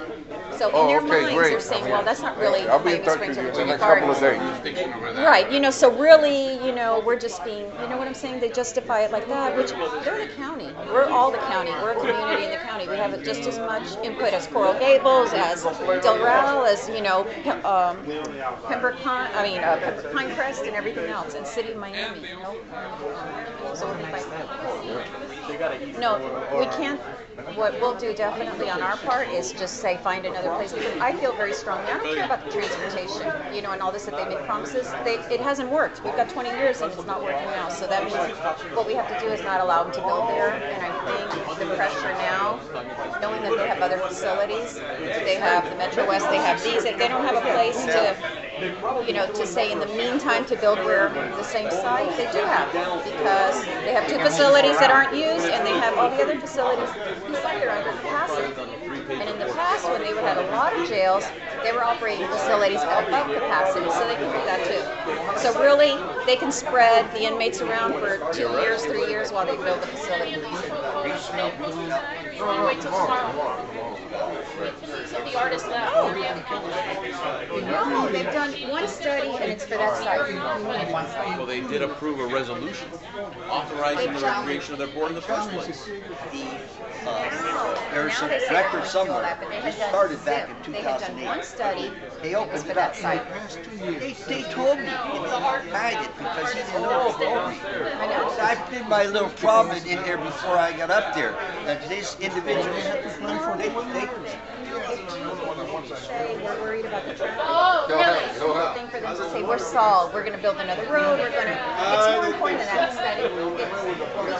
Well, also that we've already done our part. We already have a facility in our community. So find somebody else's backyard to put it in. It's just, I don't want to give them excuses that they can say, oh, we'll show you how we've hired a special bus, and you know what I'm saying? Because those are all things that they can overcome. The big point is we have to be very strong. It doesn't belong here. A record. It doesn't work. The location where this room was packed, it filled out the whole way, and down the line, going outside for cats. Somebody at some point wanted to get rid of cats in our council. But they say they will because they want, they say they will because they want to build it. So you know what I'm saying? We can't. Every year for budget, you're lucky if you get one. Well, that'll tell you. Cats are more important than money. So the main thing we have to go together is we already have that facility funded. Because all those This goes down by itself? Yes. What I'm saying is all those things they'll, yes, they'll give us, we've solved your problem. Who's the gentleman right there that was from District And traffic is, 6? That's Rebecca Sosa's age. Oh. and traffic is one that they'll easily, well, that's a problem all over the county, The Petrolanda Global Foundation. Did you want to talk? No. I just watched it. I just watched it and used. Their study was only for that facility. Now they're saying they're going to look at the other ones after they've paid a consultant to do for that. It's very underhanded. So what are you doing now? And it's scary.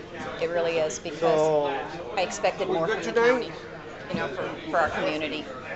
I got to tell you, I'm really surprised. High five. I saw you like. See, I was sick this summer, and I don't know if they already have What happened? I think it affects Yeah. As a matter of Well, the fact, entertainment you're getting tonight? the hand Off-peak, like there's sanitizer. any off-peak in Miami, right? It doesn't exist anymore. The hand sanitizer is infused with Corona.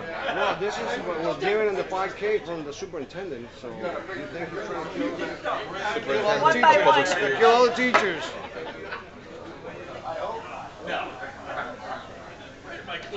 It's Bob's turn. He says it's Maria's, but I don't know. Hey, it's only 7:30. Yeah, I Yeah. know. That's why you got more time. I asked for it The to earlier- be Some votes coming up. There's some votes coming up too. There's no coffee. I can't The reach it, clock's and I not asked for yet. somebody to There's ladders, No window for you. shoulder. We have a vote tonight. I told her she should just get a window cling. It looks Yeah, like yeah, a window yeah, with yeah. a better view. I think we all did a good job. I don't I'm sell telling myself. you, I'm not that cheap. I've never, Wait. rarely more surprised that the county's underhanded. Well, I think the most important thing that was brought up If we was can bring her to the next. if we the last weren't, of the month and if recognize we her. didn't the 13th, if that didn't get out from Mayor Dino, it started going. Yeah, that's what I'm saying. If they were, if they had voted, And bring her back. the for next end of meeting, the they could have month. voted it through. For that meeting at the end. Expected more from the county. Okay, Bobby, Hopefully no TJ. Councilman Best. Ready? We're called to order. All right, I guess I'm gonna have to do a proclamation right now. My favorite thing to do. Who's gonna come up here and receive the proclamation? Go. All right. Daniel. Daniel, your phone, so you can take a picture.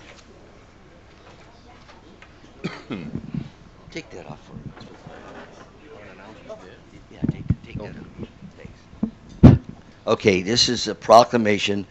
I don't know, I guess this is something to do with we have to do the proclamation in order to pursue something?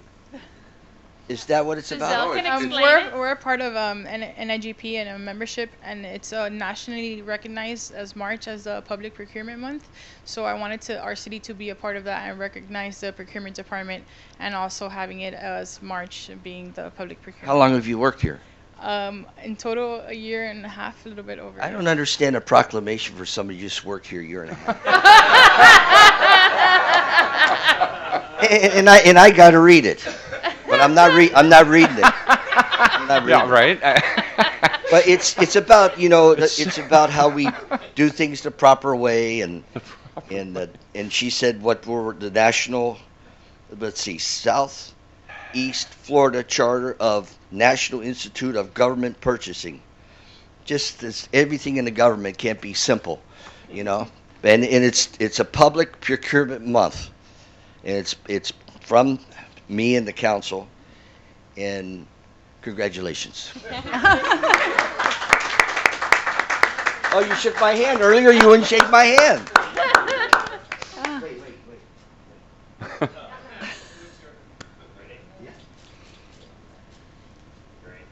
Giselle.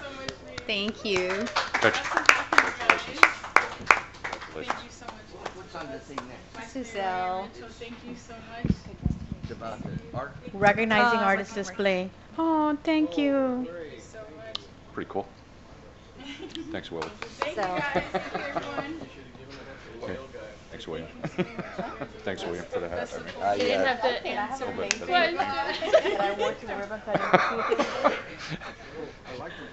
Yeah, that's nice. Jimmy, you can take yours off. For you. Okay, we're going to recognize the March Artist Display in the City Hall. Maria? Pass that to next month. She had to leave, so we'll do it at the next meeting. No She's pizza the one for that's her. playing downstairs now. Okay. Was she the lady that was talking? No, that wasn't her. No. Okay, we go to open forum. Nobody signed up. We already did it. I know that. We go to, we're going to do the council minutes, and then we're going to do your thing for Burritoville. Through the chair, motion to move 6A. Second. I'd like to request a change to the council minute or an Is it true? I think so. Okay. I believe it I to mean, be I true. like to change a lot of it too, but it's got to be true. No, well, add to an explanation Is because it something I said? no, I don't Okay, think so. good, No. good. She would never do that. Yeah, I know. I'd like in the council minutes when we refer to the Stadnick property, I'd like to add in there, it says that there was no further action taken at this time, and I would like to add a sentence in there that says that William tried to visit the facility, spoke with the realtor, and tried to get access to the facility in order to look at it and provide the council with numbers as to an estimate of what it would cost. That was in my memo. Well, it was, but it's not in the minutes, and I want that It- reflected in the minutes, and they refused to allow you to view the building, to enter the building. Therefore, you can't provide the council with any reliable estimate of what the cost would be, and that's why we've tabled it. So I think that's an important thing to include in the. I'll make the correction. Thank you. Motion stands, Mayor. With the Yes. Second with the corrections. Call the vote, please. Vice Mayor Mitchell? Yes. Councilman Best? Aye. Councilwoman Zapata? Yes. Councilman Petralanda? Mayor Bain? Yes, we go on to this point of order. That is what you call it, or what are we doing? New lay down item, essentially. We're laying down an item. Yes.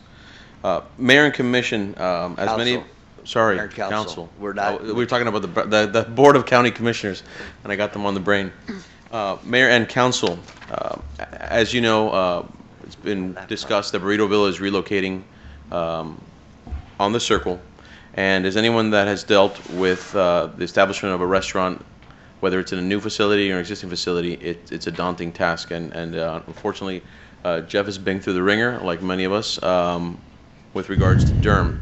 One of the issues that arose was that in the facility that he is now located, and the property is located, the grease trap, the interceptor, has been and continues to be located in city property.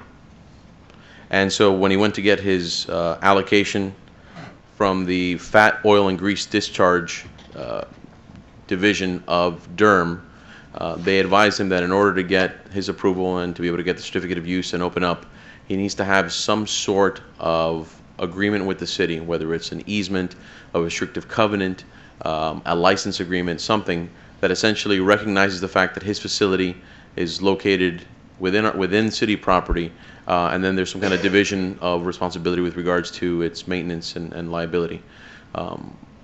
William and I discussed it. There's no issue with it. It's been there. Don't know exactly how it got permitted to that point. 1993. Since 1993. Certainly, Burritoville is an institution in our community, and we know that we can paper it up appropriately to protect the city's interests and make sure that they can open up as quickly as possible. So before you this evening for your consideration, you'll see an email between William and Carlos Fernandez at Durham. You'll also see an email from Robert, and forgive me, they both say they're from Erica, but that's because they were forwarded. You'll see an email from Robert with a map essentially identifying where the grease trap is located. And so this evening you don't have the instrument before you, but we would request We can do a motion? a motion authorizing the manager to prepare an instrument and execute that instrument, allowing Burritoville to continue the placement and maintenance of that facility in our right-of-way, and then a division of liability accordingly. When we do this, this would automatically we don't have to do anything else. This automatically helps him get done. No, we'll paper it up, sign it, and be done. And he'll sign it because it'll be in our favor. We'll accept it. Just have to record it. Well, exactly. We'll accept it, record it, and that's the end of it. Okay. Is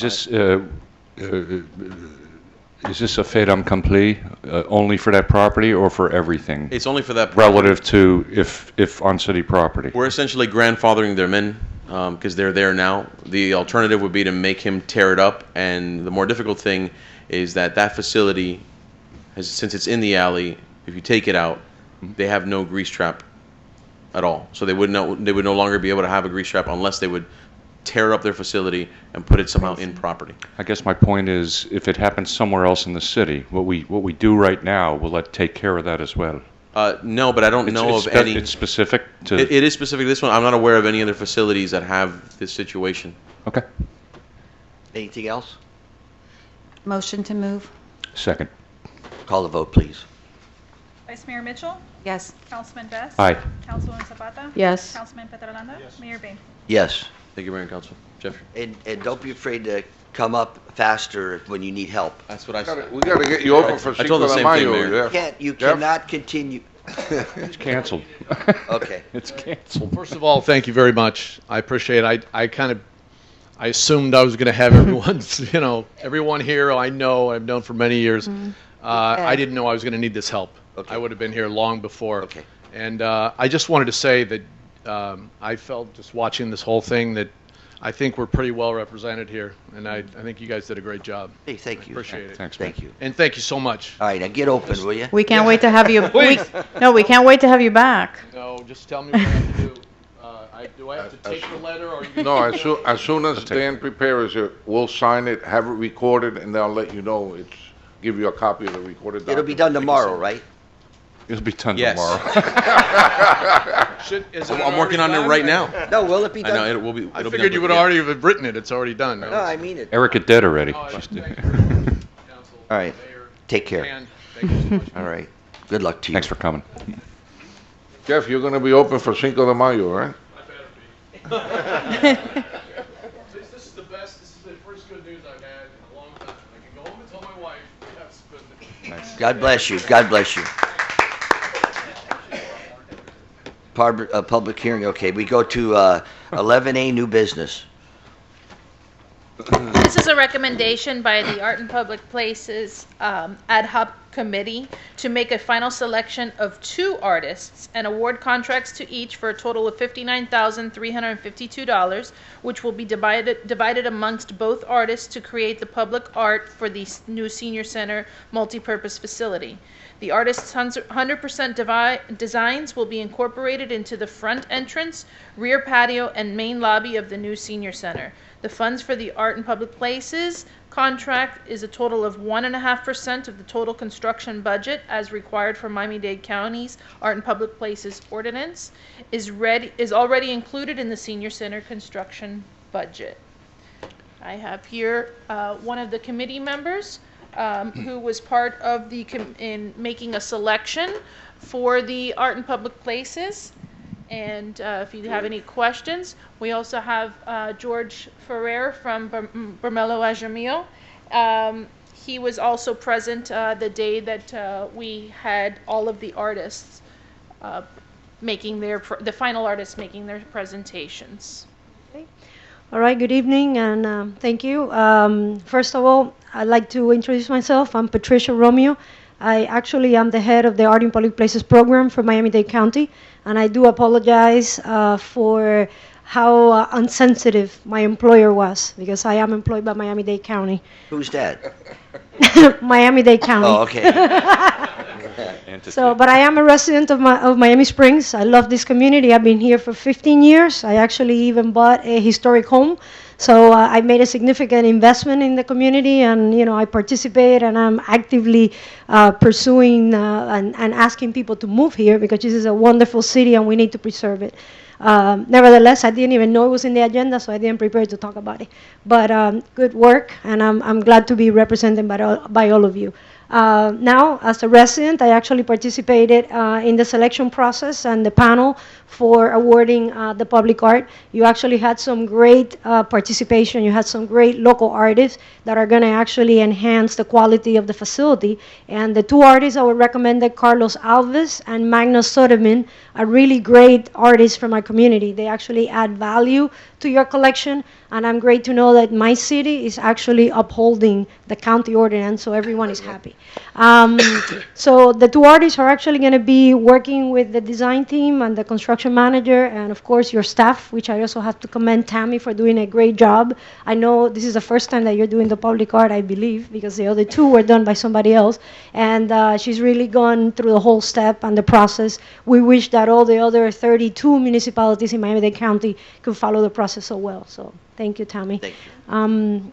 And I'm really happy about the selection. One of the great things about the artists is that both of them are going to be working, hopefully, with the elderly community here in Miami Springs to develop their work. So we want this to really be something that is responsive to the need of the senior community.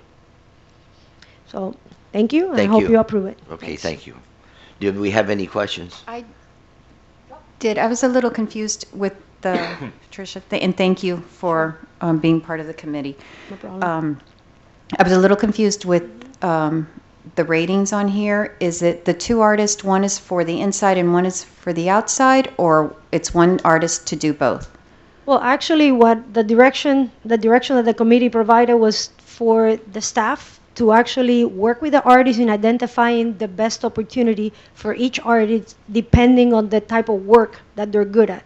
For example, Carlos Alves, he's a tile mosaic artist. He works with tile, which is something that you can put in the interior or in the exterior.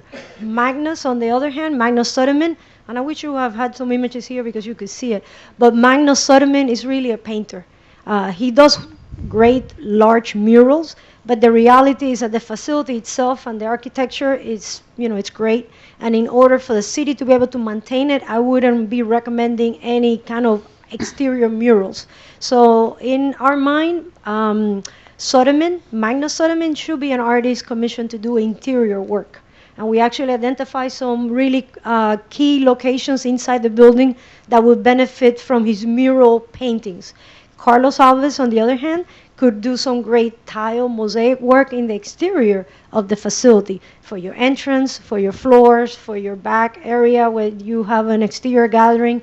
So we want the staff and the architect of record to really work with the artists in identifying the best opportunities as long as they're not competing with each other. We want to make sure that the artists, each one of them, has their own space and their own prominence within the building. And so would the committee still, and forgive me because I wasn't involved with the previous projects that we had in Miami Springs for art in public places, would your committee still be involved with this process, or this is it? We kind of are doing it sort of how the county does it, at the level where the recommendation is really to commission the best 2 artists out of the whole group of artists who participated, and letting the staff make the decision that is suitable for the city. When you mean the staff, what are we referring to? Staff would mean Tammy, and also the design and team George. and the Okay. construction management team. The construction Yeah. manager, okay. Yes, just. And I just wanted to hit on another point that Patricia pointed out, that she said she wished that it would be displayed, but it is in your packet, the sample work that both artists did provide to us. So you should have seen that in that package. Good evening, everybody. You guys did a great job tonight with the jail thing. Thumbs up. I just want to tell you, we're going to go through the process very similar to what we did with the pool facility. We'll work with the artist, look at the locations, look at what's best suited, take the committee's advice, especially Tricia, she knows a lot about the artists themselves, and we will go from there. We'll work and see where they're best suited. We have a little more area in that end, so that end wall is going to look great. But yes, we're going to follow through and work with the artists directly to make sure that they put up the appropriate art where we want it to look, where it be more prominent for them to be seen. Thank you. So tonight we vote on the 2 artists? I'm not sure what we're voting on. Both, On the on recommendation. accepting the 2 artists. Accepting the 2 artists as recommended to be able to work with the develop staff to- their design further in consultation with staff. Okay. Okay. And I just wanted to mention the artwork at the pool and the rec center, but at the pool is just lovely. It's wonderful. It's fantastic. Through the chair. I have a question too. For the counselor, Mr. Spino. So the ad hoc committee is essentially dissolved by sunset provisioning? Yeah. Okay. Their Thank role's you. done. Thank you, sir. I have a question. You said you purchased a historic home. Which home was that? Oh, I know who you are. You're asking where she lived? Not supposed to ask that kind of stuff, Jaime. Jamie. Okay, I need a motion to approve. Motion to move, sir. Second it. Call the vote. Vice Mayor Mitchell? Yes. Councilman Best? Aye. Councilwoman Zapata? Yes. Councilman Petralanda? Yes. Mayor Payne? Yes. Thank you for all your hard work. Thanks, you The guys. whole Appreciate it. committee. Yep. George, make sure it looks good, George. All right, we go to 11B. This is a request for nominating Coach Drew and Coach Tommy Akuba for the Wall of Fame for their years of service in Miami Springs Senior High School men's soccer. I don't know if y'all read the letter from his daughter, and they were 19 years there and helped hundreds of girls pursue college scholarships, championships, and I think it's I'm bringing this up. I think it's very appropriate to nominate them to the Wall of Fame. It falls within the guidelines of the wall, and we need a few more people up there anyway. So How many we have, Rick? 3. I think there's 3. So these will be. This we'll will have be 5. 5, Okay. right? And they've worked as a team for 19 years, and they've really helped a lot of the young women get through the program and after the program too. So I'm asking council to approve this so that I could tell the daughter they want to do a celebration. It's supposed to be somewhat of a secret. I know that it's got to be done in the public, but Mr. Curtis said he'll kind of keep it on the low for right now, and then she wants to do a surprise party at the community center if it's approved tonight. So I entertain a motion. Motion to move, sir. Second. I have a question. Mayor, the letter that I read, is that what they were requesting, or is that what we... Well, she wanted to do something else, but it would have been too far out of too much time. She wants to get it done, and this is something we have control over. What they were thinking about doing, we don't have control over. Take 3 months, 4 months to do. So I recommended this, and she took my recommendation. Yes. Call the vote, please. Vice Mayor Mitchell? Yes. Councilman Best? Aye. Councilwoman Zapata? Yes. Councilman Petrolano? Yes. Mayor Bain? Yes, thank you all very much. I think they deserve it very truly. Yep. We go to a request from Tom Curtis, the consideration of liquor license. Yes, Mayor Council, this is our annual request from Tom for liquor license and operating hours for the River Cities Festival, but I believe Tom has something he would like to discuss with you about this year's event. I wish I was up here to discuss the liquor license and having this year's event and all the plans that we had in motion. But I think under the circumstances and the way things are with crowds and with the cancellation of a lot of events, I believe, and I want this to be a decision of the city and of our committee.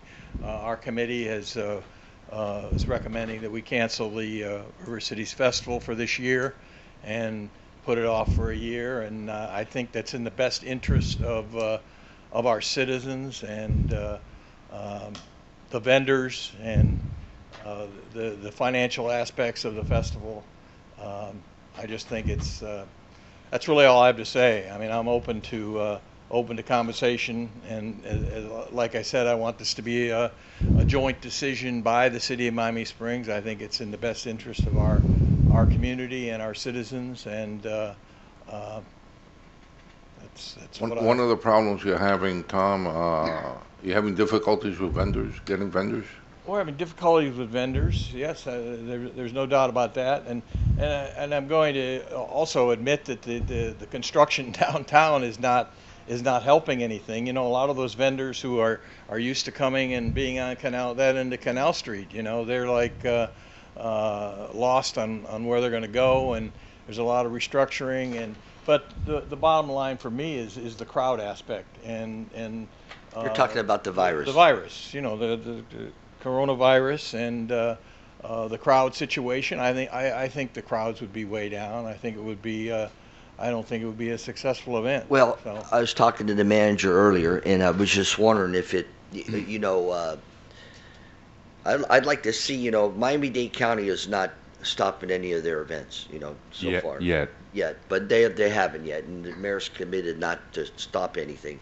And I was wondering if and the manager and he mentioned maybe postpone it until you see how what's it called, the big Youth Fair? Youth Fair, how the Youth Fair turns out about turnout and what happens with that, and postpone it maybe down the road to see if the virus, you know, I don't know. I mean, you're asking for. I hate to, and we could always have the people, the construction, to clear out Canal Street for that 4 days and have that all cleaned up, and do what they have to do over there to allow. So what we had done to make up for the area on Canal Street was propose using Westwood down to Park Street. Okay. And that's what we had agreed upon a few months ago when we met. I know it's a tough call because it's economics, and I understand that. Don't get me wrong, but I don't know. I hate to continually see things run scared when just last night or the night before, the Olympic soccer team was playing with 100,000 people in the stands. You know, I mean, I don't know. It's up to you, but I think maybe just postpone it till I don't see think what kind of turnout you have. I don't think that's really realistic to postpone because, you know, the carnival people go north and the vendors all have No, I'm saying to postpone. Let's see what kind of reaction we have at the youth fair, and make our decision in the next meeting. I don't think I can wait any longer. You know? Okay. It's just, you know, we're under 6 weeks away, and you know, I'm sick about this. Yeah. Okay. You know, It's your call. Well, I want It's your call. I want the city to be on an agreement. You know, I don't expect a motion. I don't expect. You know, I just think that we should support. Right. We're supporting you. You're not going to do it. You're not going to do it. You've always, I'm sorry. Through the chair, Tom, I think you've taken a major league decision here. I commend you for it. I was on the phone with you on this morning, and you're voicing the same thing that you said to me on the phone this morning. I know it's a tough decision, but consider, where does the equipment come after the youth fair? Well, not 100%. But if this thing is for real, which I believe it is, or you wouldn't have had some of these major events, such as Ultra, such as Calle Ocho, such as the one in Austin, Texas, to just shut. That was major league. That. And Italy. And so I think this any congruent assembly of people is an issue with this thing. This thing is like moving east. It's not going anywhere. And so for us to have this, I think, would be irresponsible. Look, all five of us up here are elected officials, and our primary responsibility is the promotion of the public good and the public health. And you're not going to shoot this thing with a Glock or with a taser. And like Claire, who is our liaison with the police department, called and talked to Lynn, our entertainer, and asked, what are we going to do? We're going to, if you have this, we're going to require that every vendor has a hand washing station or something. And who's going to go to the expense of that? And there's just there's too many unknowns with this thing. You made your case. Yeah. What am I going to say? Well, I agree with the mayor, though, that, Tommy, I don't think that you just ought to just chop it. I think there might be some room down the road. We're not chopping it. I mean, it's going to be next year. Next year. Well, that's like not doing it this year, though. I mean, we can play with semantics all we want, but if 5 months from now this thing has subsided and everything is. I know Patrick is here. Patrick. He and I have talked about doing something at the country club that weekend. To there's a lot of people that come in for reunions, and Patrick and I have talked about bringing the country club into this and having something special that weekend to kind of make up for this. So. Well, okay. Officially, it's out, and then as far as what you want to do with Patrick and the golf course, going forward. Okay.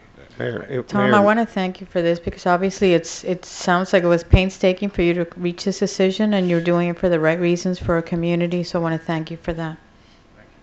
I just want to say that I agree with your decision. I know you're not just looking at the economics of it, which is if you put it on and it's not successful, you're going to lose a lot of money. But I think you're mainly doing it because of the safety of the community. So I applaud you for taking this decision. I know you haven't taken it lightly. We'll do it again next year.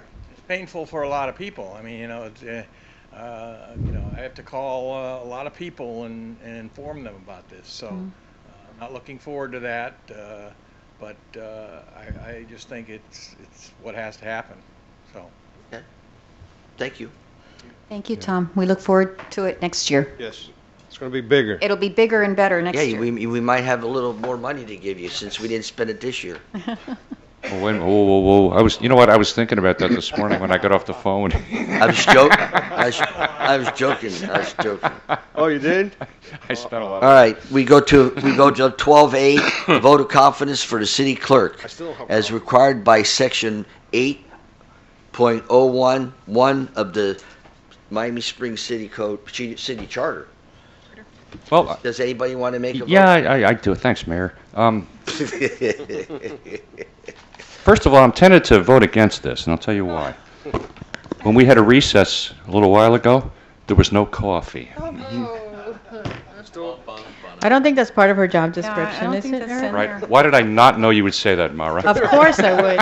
Yeah, Mara. No, in all seriousness, this city clerk that we have is efficient, is all outdoors in my view. Anything that I, as a member of council, have asked her to do, she has done it and done it perfectly.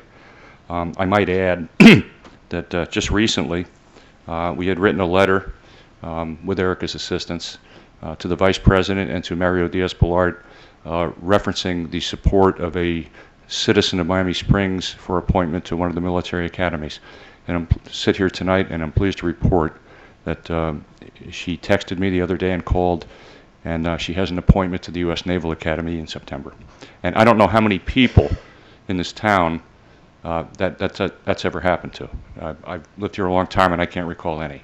So Anna Bellis is her name, but Erica was extremely instrumental in helping me do that, and she'll be extremely instrumental in helping me send them both thank you letters too. So, but that aside, I think relative to her reporting practices to the manager and her delegation within her own office, she excels in all areas, and I'm, for one, am fully supportive of her office. I am also, and she puts up with all of us. That's not easy. She told me that. Yeah, I know. She lets me know. I know. So make a motion? Motion to move it. Second? Any further discussion? I just wanted to say, Erica, thank you. I know it's a big task, and you're always available, and you and your staff are always available with a smile to do everything, and you do it very promptly, and that really makes our job a lot easier. I got to mention your assistant, Juan. Oh, also. He's awesome. He's awesome, and you're a good team together, and that's what makes you a good department. So, and that's leadership of your part, that you have people like that and you hire people like that. So, and you do write nice letters. I mean, I don't have to top Bobby, but we did one for military too. So, ta. Did you get an appointment? I don't know. Did we? No, I don't know. I'm just. You mean you don't know? I don't know. Anyway, I'll call the vote. I haven't said anything. Well, that's good. Oh, I thought you did. I did. I just said, somebody going to make a motion, and then You want to say something? We did. I just want to thank her for what she does and for being herself. Okay, call the vote. Vice Mayor Mitchell. Yes. Councilman Best. Aye. Councilwoman Zapata. Yes. Councilman Petrolanda. Yes. Mayor Bain. Yes. We go to let's see. Oh, that A was going to vote- be hard. A vote of confidence for the was hard. city attorney as required by section 8.011 of the Miami Springs Charter. So this is something that we do every year at this time. I'm getting tired of it. You know, it's just we got to do this every time. You know, why do we have to go ahead and make him feel good for a night and then get him tomorrow? Well, because the only way you're going to change it is to put it to the voters. What do you mean, the voters? It's in the charter. Oh. Would you like us to do that? He would say no. Any comments before we go? You're okay? Which one of them is going to get the vote of confidence? Yeah, there's two. Heidi or Dan?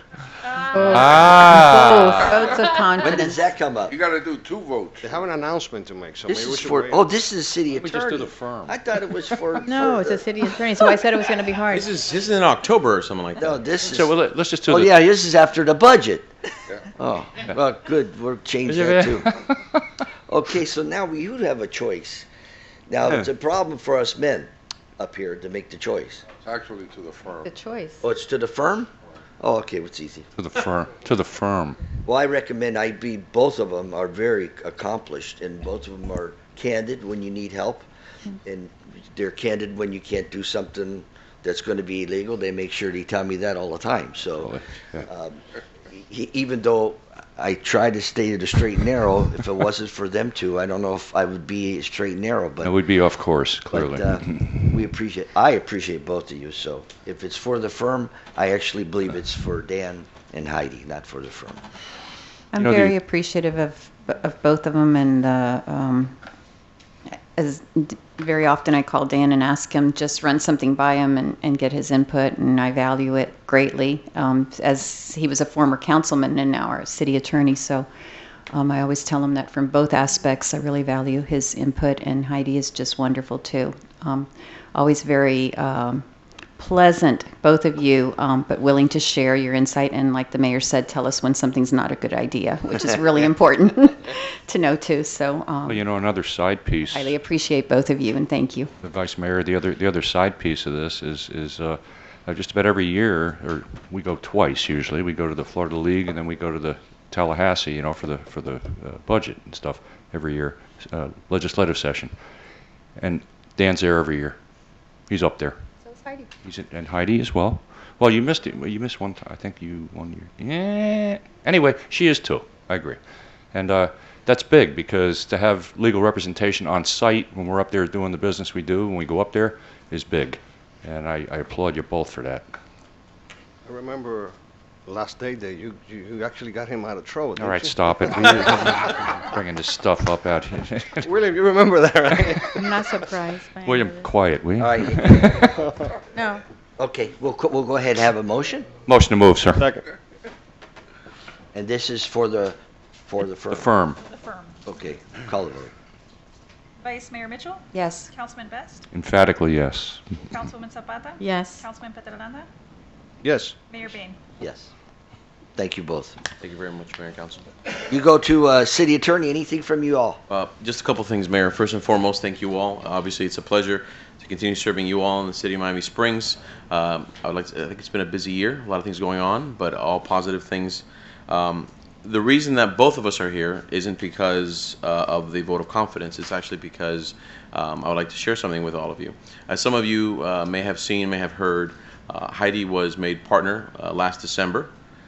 And commensurate with her elevation as partner, my firm and I are also co-designating her city attorney for Miami Springs. So as opposed to any titles like assistant or deputy, she'll be carrying both. She and I will essentially share lead of the representation of the city. And I think that you all, with your vote this evening, certainly confirmed everything we know about her already at the firm. Besides that, we have been monitoring legislation in Tallahassee, especially the very hot button issue with the bed tax money. Been fielding calls from Representative Avila, and having conversations with other representatives on this issue. Just a note: we're now getting some county commissioners endorsing. Commissioner Bobo just endorsed this bed tax plan of representative, and let's see where it goes. The last thing, I was about to write it down, and now I'm drawing a blank.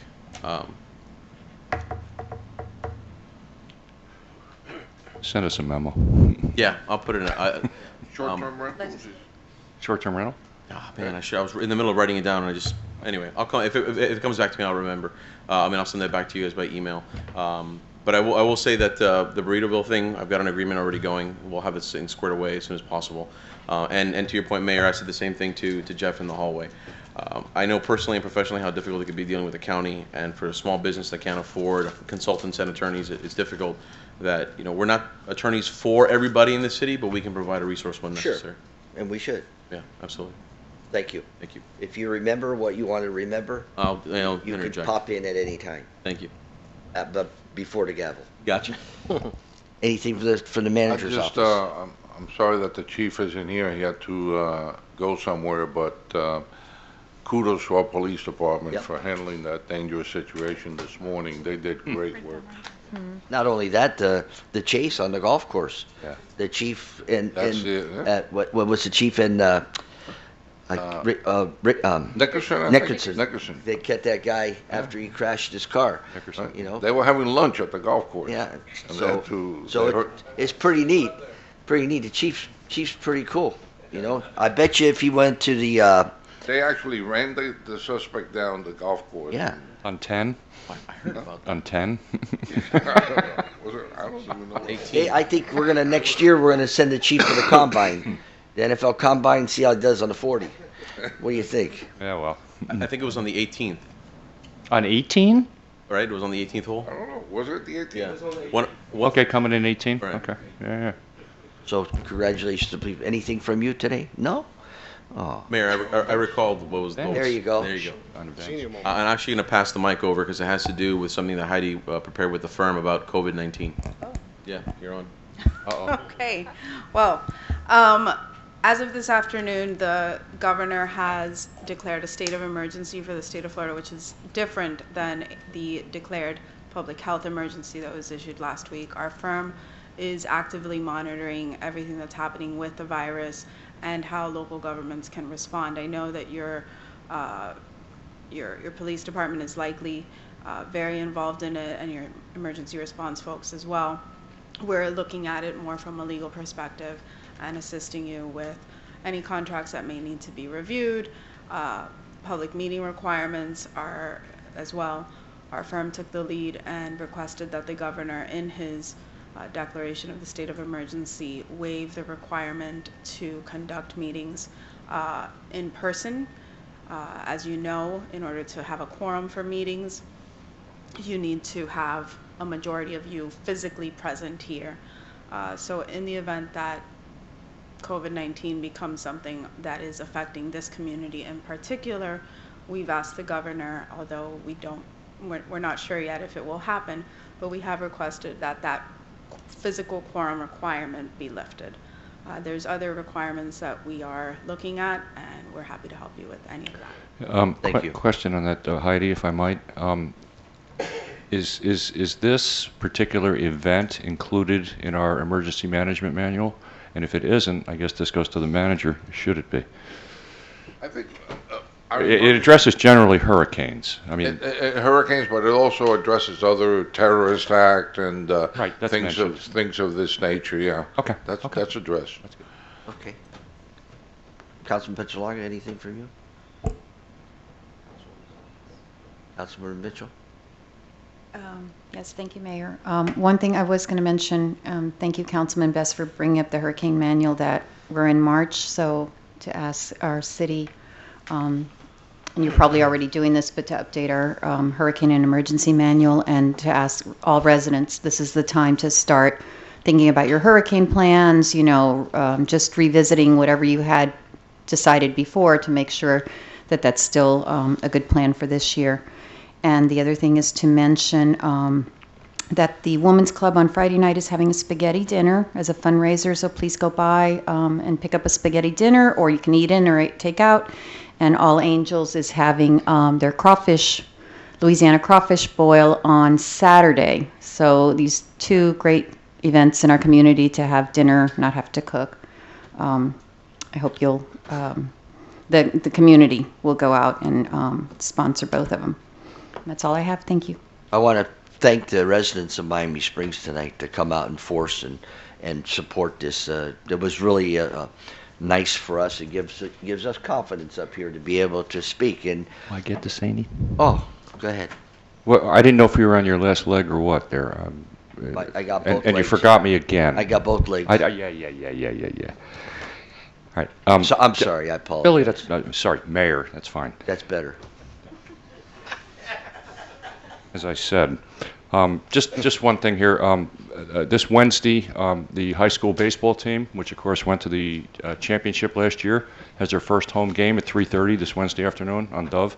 So just to put that out for the community to know. And just a word on this virus situation. And Heidi, I did not know that the governor declared that today. I did not know. Ladies and gentlemen, this stuff is for real. And I liken it to a boa constrictor that has just eaten something, and the lump just moves right down it as it's being digested. It's moving from the west coast to the east coast. We've seen nothing yet, not even close. Look at the country of Italy right now. 25% of the country is under quarantine. That's like 18 million people. That's been updated too. The whole country. No, it's more probably now. They that was just this morning. I heard that. All travel. But nonetheless. I mentioned this earlier in one of my responses. Any congruent organizations or any congruent event where you have people from all over the place coming together is really being looked upon as something that is not in the best interest of public safety right now. And I don't mean to be putting alarms out here, but I can tell you this much.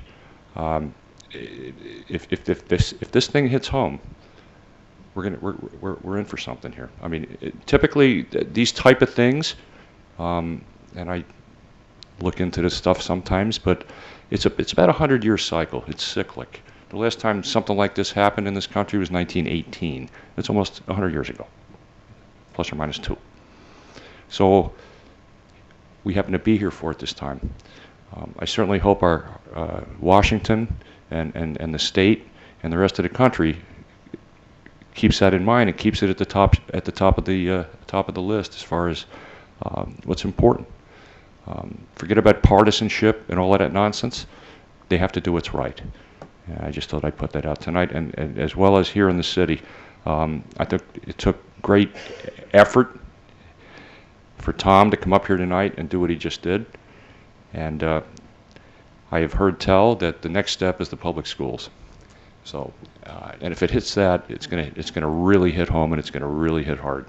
So just be ready for it and be vigilant. Thank you, sir. I just want to thank the people for coming out. I know a couple of them showed up late, but thanks anyway. You're an hour late there. Yeah, right. William, can I But just we mention? we appreciate it, but remember, we got to continue to talk to the people, and not just let this go by. By the way, they're going to have another, and at the Virginia Gardens Council, whenever it is, their Thursday, March 19th. March 19th. So if we want to go there and listen to what he has to say in Virginia Gardens, we can go there and do that. This We meeting's should be there. adjourned. I think we should be there. Huh?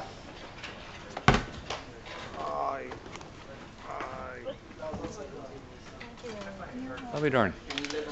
Yeah, right? According to the, Very cool. I know Bobby made it.